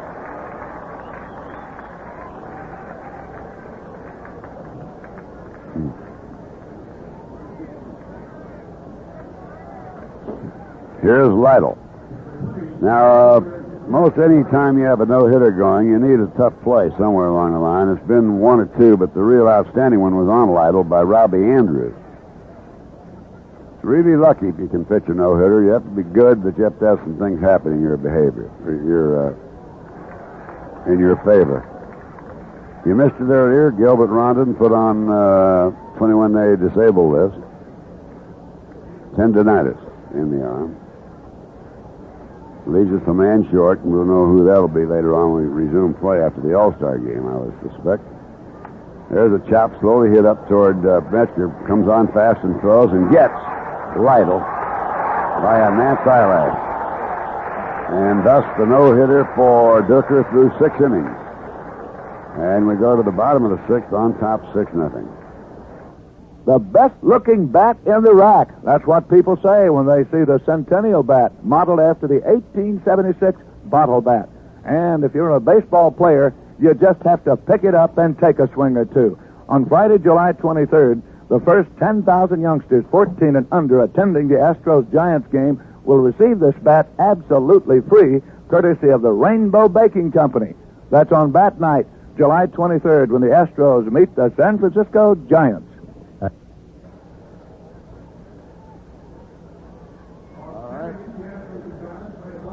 Gross, Andrews, and Cabell for us in the sixth inning. Dan Warden.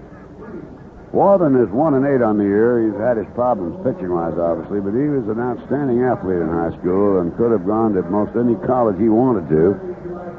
As a fullback, he was an outstanding football player. We wanted him especially at the University of Nebraska, but he selected baseball. He'll go with Gross, Andrews, and Cabell in the sixth, and Houston on top 6-0.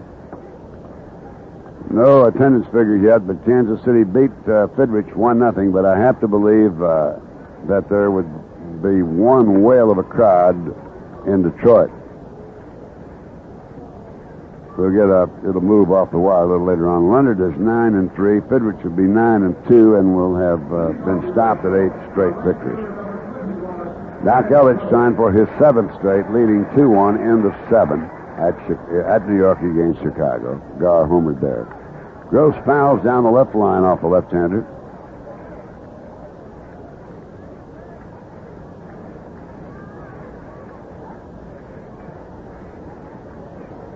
Reds have now won 6 in a row. They came behind with 3 runs in the 10th inning to win 12-11 in the first game. Curve for a strike. As of the moment in game 2, Medic is pitching in that one, and it's 1-0 Pittsburgh at the end of 4. Medic and Norman. Strike 3 is called as Wharton comes over the top and gets a call strike. Second strikeout.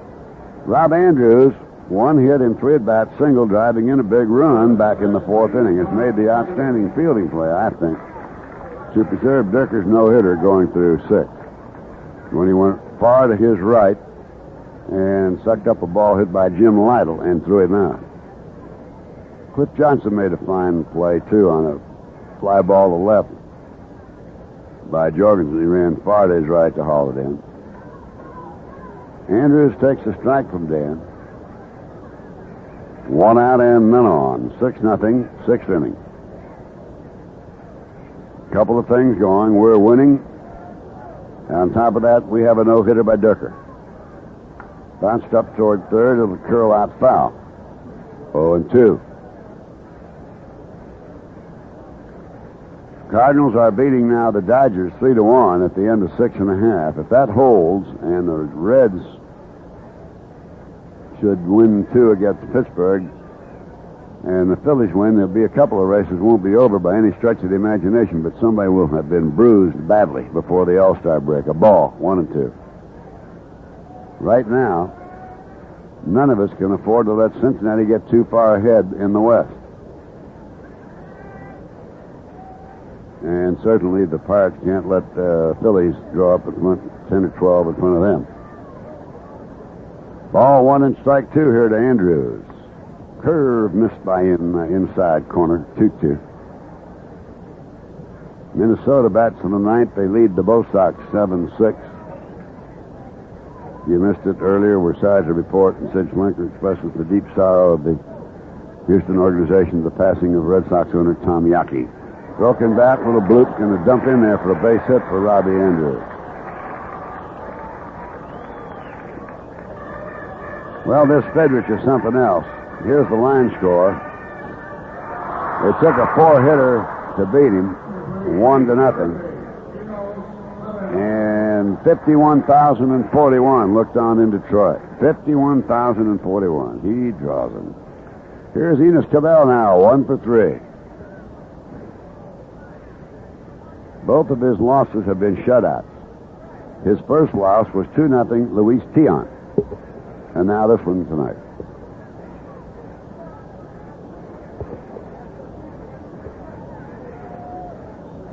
One out, one on. Cabell the batter. Good pitch from Warden to the inside corner for a strike. Enos have been up to his ears and really going, stroking at 303. He had to have a lot to do with last night's victory, the way he's moved the ball. And he slams one deep left. Jorgensen slices over and grabs it for the out. And it's 2 down.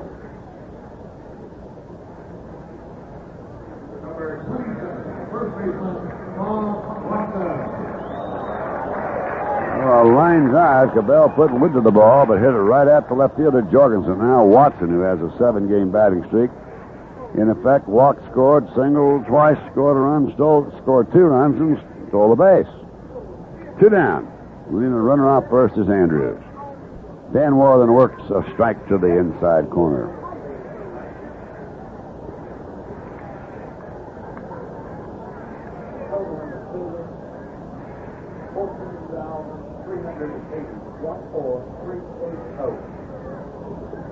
Again, Worthen ready high.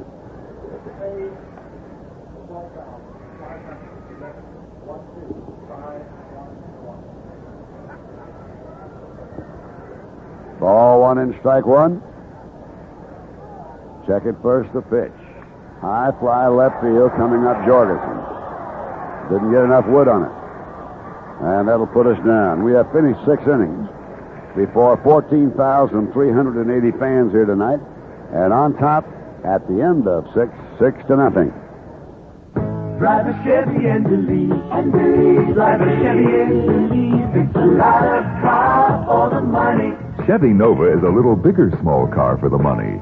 Nova 4-door is priced less than these foreign cars. $746 less than Toyota Corona.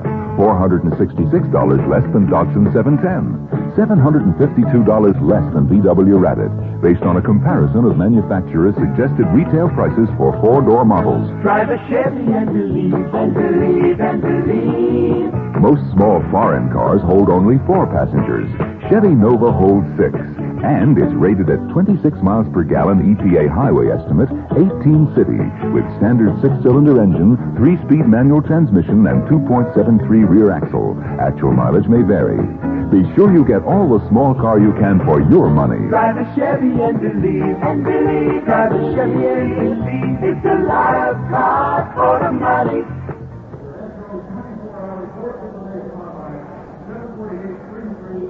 Okay, let's keep the heat on right here. As it's a 6-0 ball game our way, we want to do 2 things. Win 1 and see Dierker fire up a no-hitter. We go to the 7th inning, Jorgensen, Thornton, and Parrish.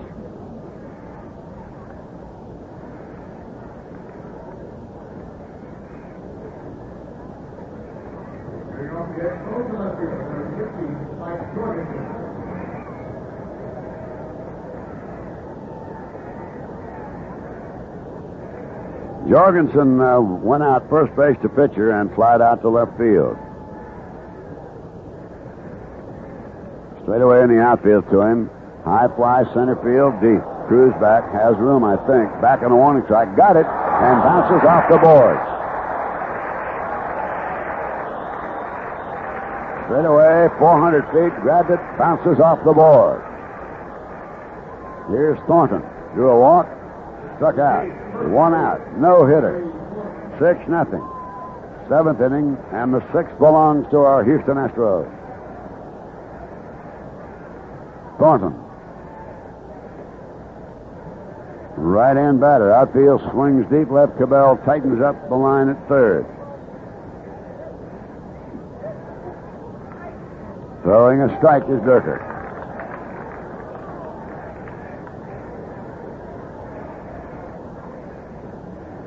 Right fielder Gross, 90 feet or more off the line. Outside on the breaking ball, 1 ball, 1 strike to the batter Thornton. 6-0 Houston. Home run, Ed Herrmann. Dierker working here, trying to get his 8th victory. Slider high, ball 2, 2-1.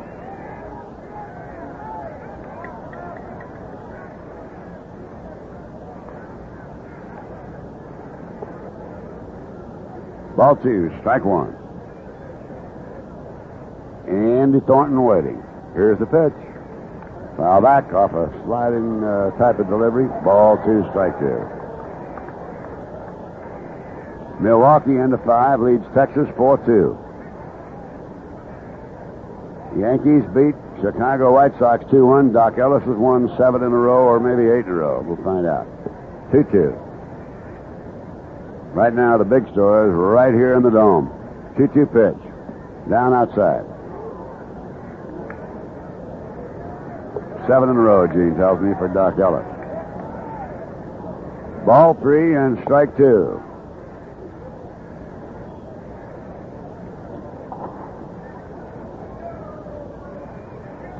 He has just lost him. And Larry is questioning, I think. Let's walk number 4. Well, Doc Ellis now, by winning 7 in a row, and Willie Randolph, a former infielder with the Pittsburgh organization, along with Ken Brett, went over to New York for George Doc Medich. Medich is having a losing season. Randolph and Ellis are keeping the Yankees on top of the American League, and the Yankees dealt off Brett to the White Sox, got quite a package out of that. Ball 1. So thus far on the deal, the Yankees have far the better of it for the moment. But you can never judge a deal simply on 1 or 2 weeks or a year. Lots of times you got to look a long time to find it out. On the surface for now, the Yankees got the better of it. Parrish struck out and walked. Got a man on. Lead 6-0, 7th inning, Dierker. Ball 1 and no strikes.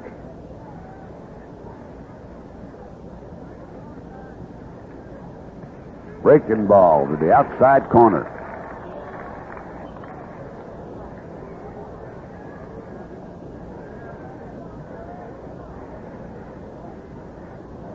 Boston batting in the bottom of the 9th, trying to pull one out. 7-6 Minnesota. 1-1 pitch here. Swing, strike 2.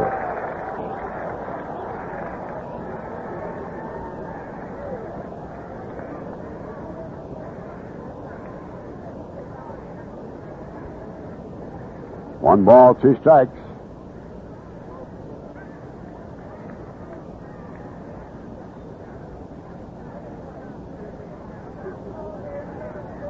Pop foul off the right side over near our dugout, and it'll be up into the seats. A ball 1, strike 2 count. Some people feel that the announcers should not talk about no-hitters. That's never been our policy. We've been involved in 6. What is said here has nothing to do with what takes place down on the field. Top of which, everybody here in this park can look at that scoreboard and know that it's a no-hitter. And the people listening in, plus the sponsors, deserve to have the no-hitter talked about. 1-2 pitch. Pop foul, no play. If he's to throw one, he'll do it. Whatever we say up here has nothing to do with what happens down on that field of play. Dierker's not so sightless, you know. He can't see what's going on up there. And when you look up on the board, it says 0-0 for the Expos. Ball 1, strike 2 here to Parrish. Pop foul again out of play. Now, I don't like this. He's getting too much wood on the ball. Just staying close. When you see a guy get 4, 5, 6 fouls in a row, you're getting closer to watching a base hit. It never fails. So we got to get him out of here in a hurry. If he fouls off a couple, 3 more, we'll be in trouble.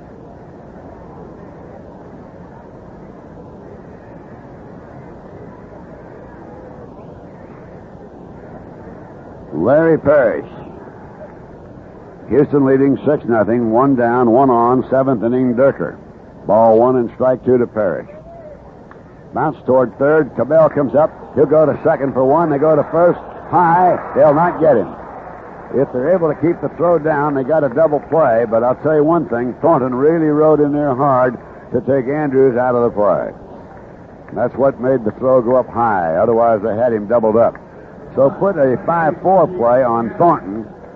Put Parrish on the 4 side and bring up Mackanin 0 for 1. Now, if we're able to get the double play here, Dierker wouldn't face Mackanin until the 8th inning. Well, we strike Mackanin out. It's Fomer time. Dierker leading 6-0 with 2 down. Could very well be in the dugout, but for a fine offensive play by Thornton, riding Andrews hard. Hot foul, left side. Herrmann comes back. He's near the fence, and he can't get it. The ball's up on the screening. Well, no balls, 1 strike.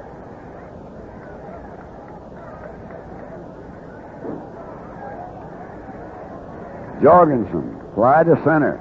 Thornton walked. Parrish hit what looked like would be a double play ball. Cabell whipped it quickly up into Andrews' territory. Andrews turned to throw, and as he let it go, it appeared to me that Thornton rode him out of there just enough to cause his throw to go high and pull Watson off the bag. So Mackanin bats. No balls, 1 strike. To look the pitch. Swing foul, strike 2, and now the fans are happy that the count is 0-2. And what they'd like to see here is a strikeout as it's homer time again, and a no-hitter going for Dierker.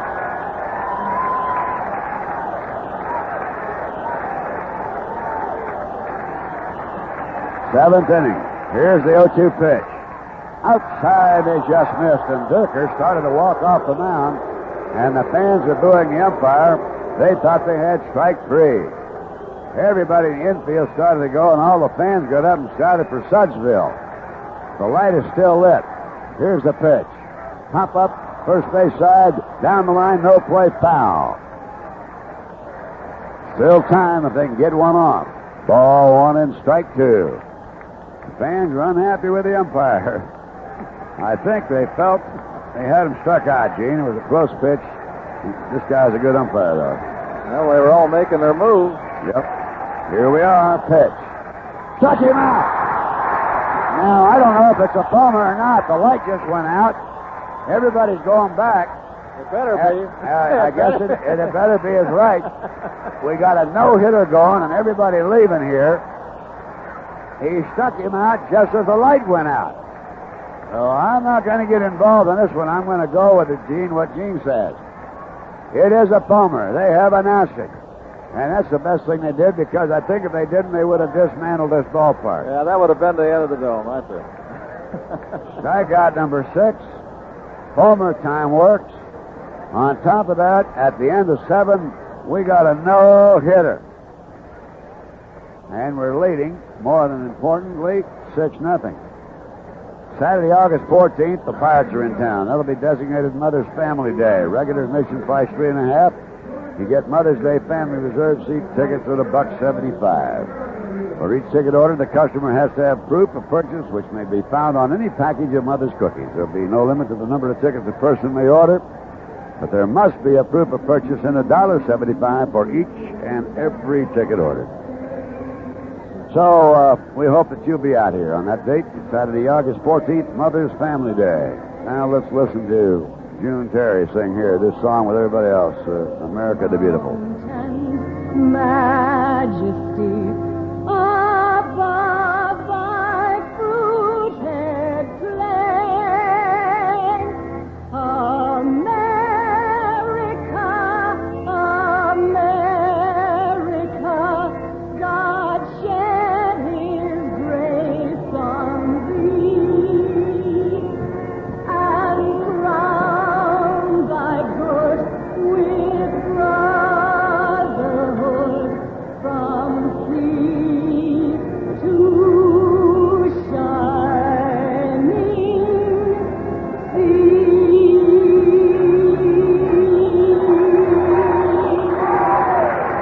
Well, that's a very beautiful rendition by June Terry of America, and we go now into the 8th inning.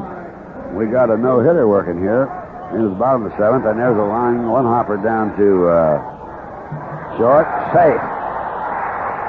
And a sliding safe for Cruz, who ran hard, was going to slide. He's okay. We got the no-hitter through 7. We'll be getting into the 8th in a moment.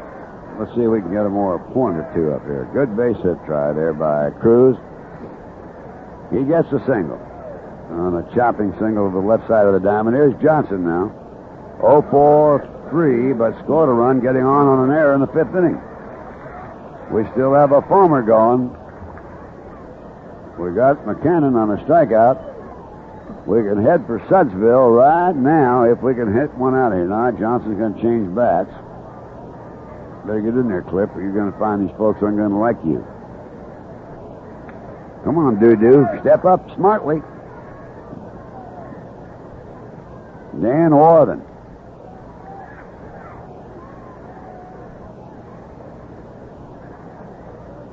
Well, he's getting in there now, but he's used up about 30 seconds of the folks' Fomer time.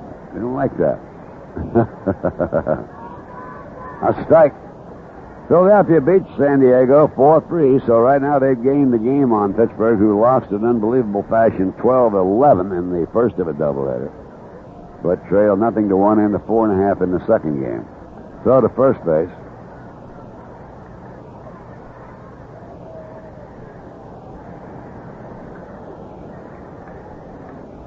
No longer a foamer. The light just went out.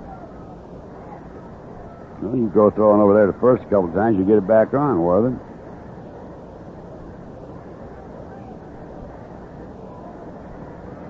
Worthing on the 0-1. Tails it high for a ball. 1 ball and 1 strike. Cardinals beating the Dodgers 3-1 in St. Louis. That's in the 8th inning. So the Reds have picked up a game on them. We're holding them at bay, leading 6-0 here in the 7th. Now the look, the 1-1. Down inside, ball 2, 2-1. We're going to have that foamer light up coming there again. Minnesota beat Boston 9-8. Yankees, Doc Ellis, the White Sox 2-1. Cleveland later on in Oakland. 2-1 pitch, ball 3 inside, 3-1.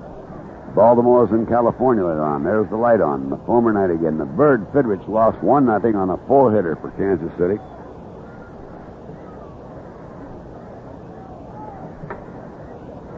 Ball 3, strike 1. He drew 51,000 people. Well, the game had a lot to do with it, too, but he packs them. Here's the 3-1 we're running. Gets hit right back up the middle. The man covering is Mackanin, steps on second and throws for the double play. Man, he was covering. The ball was hit right between the legs of Worthing. And he just picked it up. Mackanin did, stepping on second through the first, had an easy double play. 4 unassisted on Cruz. And over to first base for the double dip on Johnson. 2 down to Herrmann. Walked, homered to drive in and run, had his first homer, single to knock in another run.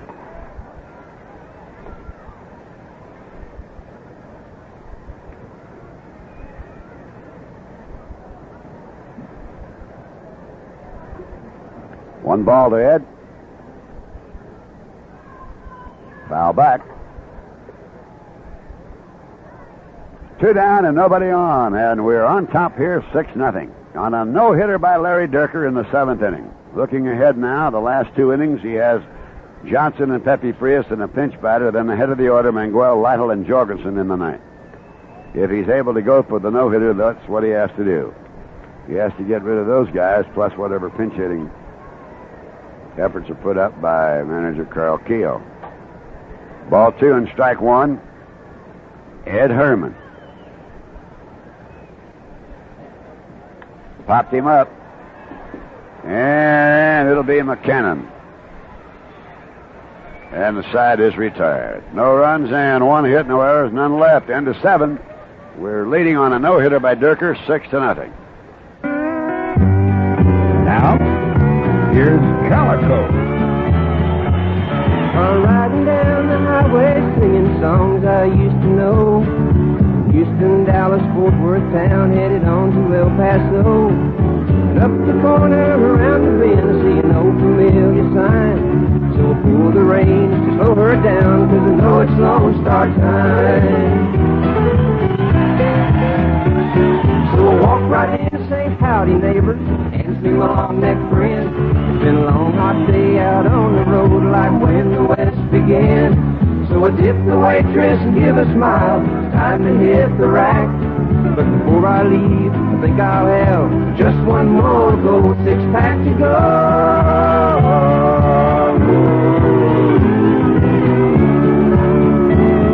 Harry Jersey's Lone Star Beer. No place but Texas. Well, they've made one change, and left field Howard has gone in there in place of Johnson. And we're sitting right up on the edge of our seats, leading 6-0, but that's not the whole story, Gene Olson. Well, it certainly isn't, Bob. We'll have a couple of pinch hitters here from Montreal, as Barry Foote's going to come in, and then Tim Foley. So manager Carl Keogh will go with a pinch batter in his number 7 and 8 spots in the order, and then possibly also in the number 9 spot here in the 8th inning. Barry Foote will be batting for Larry Doby Johnson. And then, of course, he'll stay in to catch for Montreal. Foot's a right-handed batter, pinch hitter for Montreal. Then we'll have Tim Foley to follow him. Foot's batting .228 with 15 runs batted in and 5 homers. Johnson in 2 times at bat off Dierker tonight, grounded out and flied out. Howard in left, Cruz in center, and Gross in right. That's the new outfield for the Astros. Dierker has struck out 6. He has walked 4 tonight. And the windup in the first pitch to Foot, and Foot chops one to third. Cabell, fair ball, right back of the bag. Throw in time to Watson, 1 down. So Dierker has 1 out in the 8th inning with a no-hitter. And Pepe Frias is coming out, and Tim Foley will bat for him. Foley, the regular shortstop for Montreal. Frias popped out and struck out in his 2 times at bat off Dierker tonight. Foley brings a .265 average to the plate, 29 runs batted in, 4 homers. Joe Kerrigan back in the bullpen again for Montreal down the left field line. 1 out, nobody on base. Here's the windup in the pitch now, and there's a swing and a miss, strike 1. 1 strike count. Moving to the on-deck circle is Jose Morales. So Keel goes with 3 pinch hitters here in the 8th inning. 1 strike on Foley. Ball too high, 1-1. Regardless of what Foley does, Gene, the guy on deck you just mentioned, the one I'd be more frightened of, Morales. He can do everything, but he can hit, and that's about all he can do, but he can hit. Yeah, he's a tough out. He has had a good hitting record against just about everybody in this league. Here's the 1-1 pitch now. Foley swings and misses, and it's 1 ball and 2 strikes. So Barry Foote as a pinch batter has opened the 8th inning with a hopper to third. He's been thrown out, and Foley now behind on Larry Dierker, 1 ball and 2 strikes. They defense Foley around the left side. All right, Dierker all set again now. The pitch back into Tim Foley is a foul back up in the net, and it's still 1-2. Score is 6-0. The Astros getting 2 in the 2nd, 2 in the 4th, and 2 in the 5th. As Dierker tries to even up his record at 8-8 tonight, try to pick up his 3rd complete game. He's already knocked this club off once, and right now has not given up a hit through 7 1/3 innings of play. And he comes back into Foley 1-2, and Foley goes to the shortstop Roger Metzger, and there's the 2nd out of the inning. And the fans are beginning to pick it up now. 2 down. Foley out short first. Metzger to Watson, and now Jose Morales, the pinch hitter for the pitcher Dan Warthen. So we'll see Joe Kerrigan in the last half of the 8th inning. Up till now, Gene, I think the play by Rob Andrews on Lytle's ground ball in the 4th inning was the best defensive play. He had to roam far to the right and come up with it and rob him of the base hit. I think that Cliff Johnson made a fine play on the ball hit down the left field line. Those have been about the 2 hard plays. That one, and then the 1st inning play that Watson got back at first off of Jorgensen's bat, about the, as you say, about the only tough one. So those 3, and they came in within the first 4 innings of the ball game. All right, here's Morales, a tough out, right-handed batter, and a fly ball in right center field. Racing back for it is Jose Cruz, and got it on the run to retire the side. So Dierker has a no-hitter through 8 innings. As Cruz has to go deep in right center field for Morales' fly ball. So Dierker through 8 innings, no hits, 4 walks, 6 strikeouts. We go to the bottom of the 8th. The Astros leading it 6-0. Kerrigan has come in to do the hurling. And we should have a new catcher coming in right now. It's Dobie Johnson doing the catching, but he's got to come out. And shortstop will be Foley. So put Foley at short, put Foot behind the plate, bring in Kerrigan, big, tall right-hander, to do the hurling. And just sit along with us and don't worry what we do in the 8th. Play for a couple more runs if you want and fine, but hang in there, because the 9th inning is when Gene will be talking about what Mangual, Lytle, and Jorgensen can do, or a pinch batter in that spot, as we got the no-hitter going through 8. Gino? All right, Jose Morales will be on to catch in place of Larry Dobie Johnson. Morales behind the plate. And as Bob mentioned, Foley will be a shortstop with a big right-hander, Joe Kerrigan, the pitcher. He becomes the fourth pitcher for Monteal tonight. Dan Warthen goes 2 innings and gives up 2 hits. No walks, strikeouts. Roger Metzger will lead it off against Kerrigan, and it'll be Larry Dierker and Greg Gross. And looking ahead to the top of the 9th inning will be Pepe Mangual, Jim Lyttle, and Mike Jorgensen, the 3 outfielders for the Expos.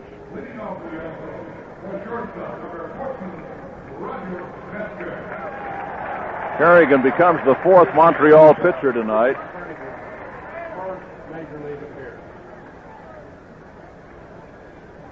Kerrigan, a big right-hander. Here's the first pitch on the way, and it's too low for ball 1, 1-0. Kerrigan, a rookie, is coming on for his first time. He pitched at Quebec last year in Double-A ball, and has been pitching professionally only since '74. Fouled off of Metzger's foot on a swing, and it's 1 ball and 1 strike. Metzger's perfect tonight. He has upped his batting string to 8 games with a walk and 2 singles and a run batted in, and now hitting .248. Kerrigan is out of Philadelphia, still lives there, and he was a first-round draft pick for the Expos in January of 1974. He's a big kid. He's 6'5", weighs 220 pounds. Off-speed pitches outside to Metzger, and it's 2 balls and 1 strike. He was 6-2 last year at Quebec and West Palm Beach, 6'4" overall. There's a chopper second base. Pete Mackanin has plenty of time to get it to Thornton, and there's 1 down. Metzger goes out second to first, and now Larry Dierker will get a little bit of a hand when he's announced now as the hitter here in the bottom of the 8th.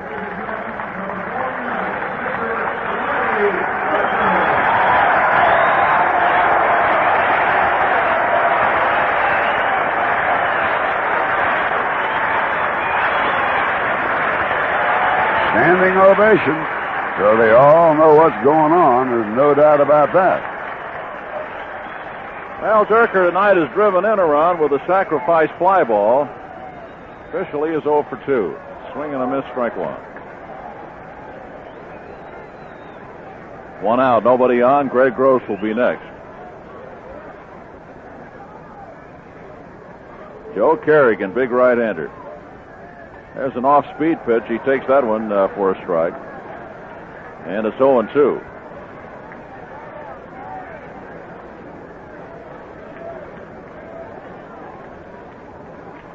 Pitch to Dierker. He's down on his back again. That's not the first time that he's been that way tonight in that batter's box. 1 ball and 2 strikes.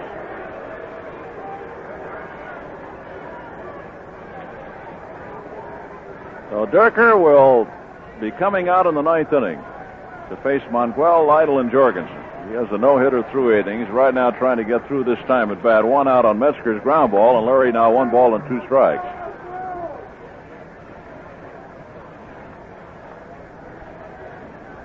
All right, here's the pitch, and a swing and a miss. He struck him out.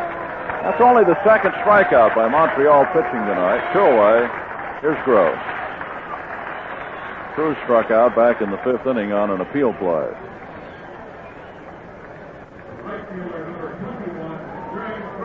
Three strikeouts. There's one right there, Greg Gross. Warthen got him. 2 outs, nobody on. Gross, left-handed batter. Outfield a little bit off the left side. All right, here's the pitch now by Kerrigan. He, big kid. He's been throwing a lot of off-speed pitches here. 1-0 count. There's a little fly ball into left field, so we'll soon find out Dierker's fate now as Jorgensen grabs that one. That retires the side. We finished 8 innings, and we move into the top half of the 9th inning.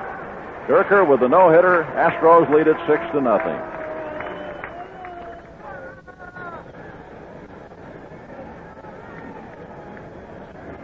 All right, we're going into the 9th inning now. Tonight's attendance 14,380, 14380. Dierker will be facing Mangual to get the 9th inning underway.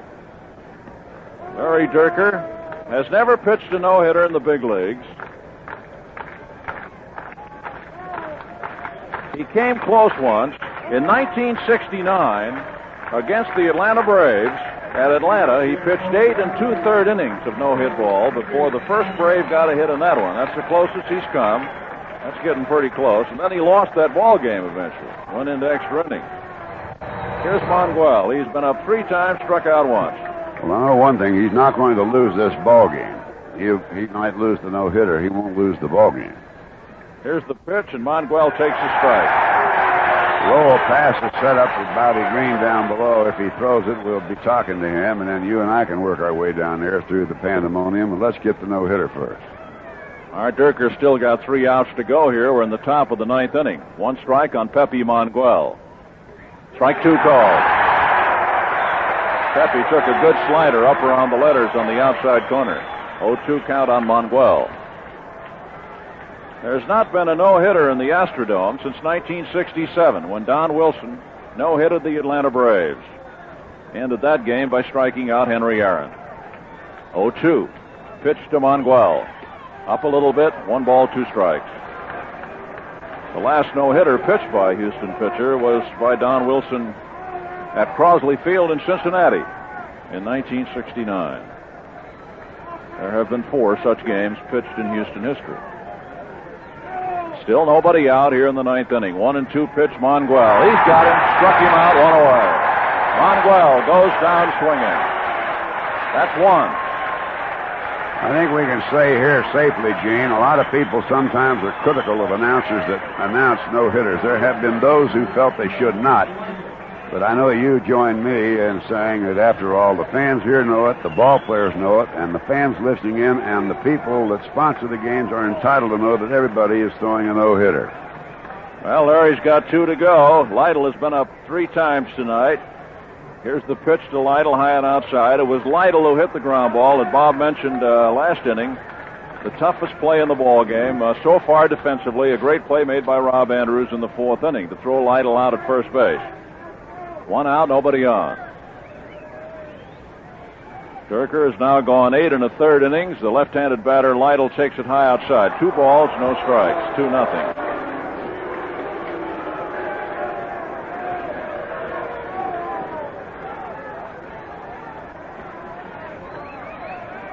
We'll give you a chance to get a station break in here in just a second. Ball 2, no strikes. They're pulling Lytle, the lefty hitter, a bit off the right side. Dierker's 2-0 pitch to him is a call strike. Outside corner, letters, 2 on. Batting next will be Mike Jorgensen. Lytle and Jorgensen have been the 3 toughest outs for Dierker tonight on 3 defensive plays that we were talking about a few moments ago. Here's the 2-1 pitch, Lytle. Got him swinging, strike 2.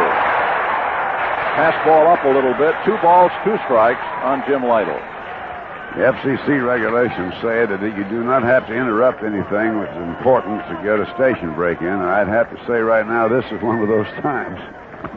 All right, Dierker checks over sign again with Ed Herrmann. He has a 2 ball, 2 strike count on Lytle. He has just struck out Pepe Mangual. The pitch to Lytle. Got him. Struck him out. 2 away. Dierker needs Mike Jorgensen. 2 outs, nobody on. Don't think he doesn't know he doesn't have it. If he didn't, he'd have to be totally stupid. The fans here are going absolutely berserk. Go get him, Larry, and go get him, Gino. All right, here's Jorgensen. Always a tough out, a left-handed batter. Flied out twice, grounded out tonight. Dierker's windup, pitch to Jorgensen. Ground ball. Watson's got it. It's all over. And Dierker has the no-hitter. Look at him go wild. They're going to kill him down there, Gene.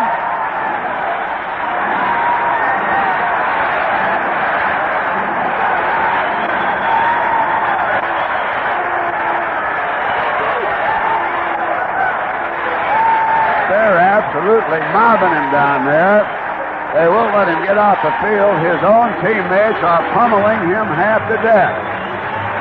I have seen now and broadcast 7 no-hitters are a part of it. This is a great thrill here to be one. And Gino, who described that play magnificently, has some more facts. A little later on, when we get settled down, we'll be going right down into the locker room, and we'll be talking with Jim. Dierker is now being pulled over and is coming through with the umpires, and a standing ovation, Gene. Absolutely tremendous. I never saw a happier man in my life. Dierker got over by first base when Bull crossed the bag with that ball all by himself, and the unassisted foot out jumped up and down.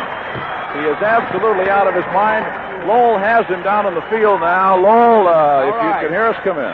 All right, here we are, Gene, down on the field, and the congratulations still going around. Ed Herrmann had to come over, and Larry, if you'll come over to this microphone and grab an earphone here, we're going to talk with Gene and Bob and you and I'm going to try to get your brother Rick over here, but I don't know the thoughts that were running through your mind, because after 12 or 13 years in the big leagues, finally happened for you. You came close several times, but tell us a little something about the game, Larry.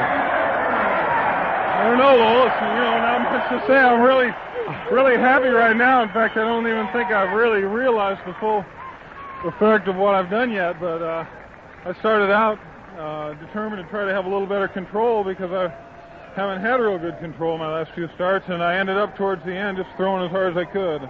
It was just all fastballs at the end, and I really don't think I had the composure to take anything off the ball. It was just hard stuff, and luckily that we made some great plays, and there was Cruz, Metzger, Cabell, Andrews. All of them turned in superlative plays, and then the ball was hit hard at the end of the game. The last out was hit right on the button, but right to Bob Watson. So, what can I say? Really happy. Let's see about your memory here. How many walks and how many strikeouts? Did you keep any kind of a book on it? I don't know. I think I walked 4 guys, but I was pretty happy with my control, because I felt like on 2 of those occasions the 3-2 pitch could have been a strike. So. A little bit wild in the 5th. 5th inning, I was a little bit shaky. Other than that, I felt pretty good. Well, as you said, it takes great plays behind a pitcher. I don't care if you're facing a minor league team. The pitcher no-hitter is something. You came close on 2 other occasions. You had a perfect game going on one occasion and almost another perfect game. I'm sure you remember those. Well, I had one my rookie year in New York, and then I had one in 1969 in Atlanta, where I went into the 9th inning both times with a no-hitter. And it's really funny. It crossed my mind after the 2nd inning that they didn't have any hits. I guess because I've been giving up so many hits all year, I thought, my God, I went through 2 innings without a hit. It's a miracle. And so that was kind of funny. And I went up to Ed Herrmann after the 8th inning, and of course, he's just joined us, so he probably isn't familiar with the other 2 games, but I said, Ed, I've done this twice before, and so, hopefully a 3rd time's a charm, and it worked. I never saw anyone who is a veteran pitcher who jumped up and down in jubilation as much as you did, Larry. Let's go upstairs now and call in Gene and Bob. Well, Larry, all I want to say is congratulations. I think Lowell's covered it pretty well. You did have that wild spot back in the 5th inning when you walked 2 after 1 out, got out of that all right. And you did have some good plays behind, as you mentioned. We did mention the Atlanta game, of course, when you came pretty close down there. But all I want to say is, Larry, congratulations. I know it's a happy night for you, and Bob wants to have a few words with you. And I know you want to get back with the press, and they're waiting for you. Okay, thanks a lot, Gene. Now, one quick moment. Bob Prince up here, Dirk, old buddy. What do you say, Gunner? I just say this is a great thrill for me, too. This is the 7th World Series that I've been in, no-hitter I've been involved in. I'm wondering if your brother down here twirling that Weezer whammy had anything to do with it. He's been pretty fortunate. I don't know. Ever since he's been bringing that Weezer out here, we've been doing pretty well at home. Well, okay. Well, listen, my congratulations go to you, too, Dirk. Go on in. I know the press are all waiting to talk to you, and we don't want to get in the doghouse. Go get them. Great game. Okay, thanks a lot. Let me just tell you that your brother Rick was sitting right behind home plate, Larry, and I asked him, I said, can you tell me what Larry's been throwing? And he says, all I can tell you this, Lowell, I know him well enough to know he's been throwing some fastballs and sliders. Did he miss it much? He didn't miss it by much. I threw a couple of curveballs and changeups early in the game, but after I don't think I threw anything off speed after the 4th inning. It was a slider and fastball. Well, Larry, again, and I'm going to speak in behalf of all the fans who pay their way through and pay our paychecks, yours and every one of us. Thank you and congratulations on your no-hitter, baby. Thank you. All right. And another thing, we don't want to forget our sponsors either down here at Bob and Jean. For being our guest, I'd like to present you this gift certificate from the Houston Trunk Factory, established in 1887. Houston Trunk Factory with 7 Houston locations, downtown, Main at Rusk, Sharpstown Center, Maryland Plaza, Memorial City Northwest Mall, Alameda Mall, and FM 1960 in Champions. Houston Trunk Factory, the most interesting stores in the great Southwest. Larry, thank you again. Okay, Lowell. And now let's get back to the booth. Okay, Larry's underneath the stands now. He'll be getting a cheer here in just a moment as he comes out after his interview. And absolutely fantastic job. And just, we're so happy for Larry. It's the only 20-game winner the Astros have ever had. And as he mentioned, a couple of times he's come close, but tonight he did it. The first no-hitter in the major leagues this year. It is the first no-hitter since in the National League since Ed Herrmann threw one last year against the New York Mets for the San Francisco Giants. It's the 5th no-hitter in Houston history. We'll be having a little bit more information on that in just a few moments. Right now, here are the totals on tonight's ball game. A no-hitter for Larry Dierker. The Astros win at 6-0. 6 runs, 11 hits, no errors, and 7 left for Houston. The Expos, no runs, no hits, 2 errors and 3 left. Dierker wins his 8th against 8 losses. He's now 2-0 against Monteal this year. Lifetime 11 wins and only 3 defeats. It is the 4th time in his career that he has shut out Monteal. Tonight, he picked up his 23rd Major League strikeout over a period of just shy of 12 years. Don Stanhouse is the loser. He is victimized by the no-hitter tonight. 4 losses against 6 wins. Tonight's attendance here at the Astrodome, 14,380. And when it's all over, about 50,000 or more people will have seen it. But 14,380 tonight. Time of the ball game, 2 hours and 25 minutes. Stay tuned now. We'll be back to recap the game for you and update the other games. Then we have some other information on some no-hitters which we'll pass along. This is where you hear Houston Astros baseball. Well, we're back at the Astrodome, and Larry Dierker has just no-hitted the Monteal Expos, the first no-hitter in the big leagues this year. One correction I have to make. I said 23 strikeouts. I meant 23 shutouts for Larry Dierker's career. But anyway, Larry does it tonight, and he does it with comparative ease. After 2 were out in the first inning, a hard-hit ground ball by Mike Jorgensen down the first baseline. Watson had to field the ball in foul territory, juggled the ball just a little bit, and then threw to Dierker at first base for the out there. The second difficult play that he had tonight behind him was made by Rob Andrews at second base when Jim Lyttle hit one well to Andrews' right between second base and the second base position. Andrews, running out toward left field, gloved the ball, turned around, got the throw in time to Watson at first base. Cliff Johnson made a fine running catch on Mike Jorgensen's ball right after that out in left field.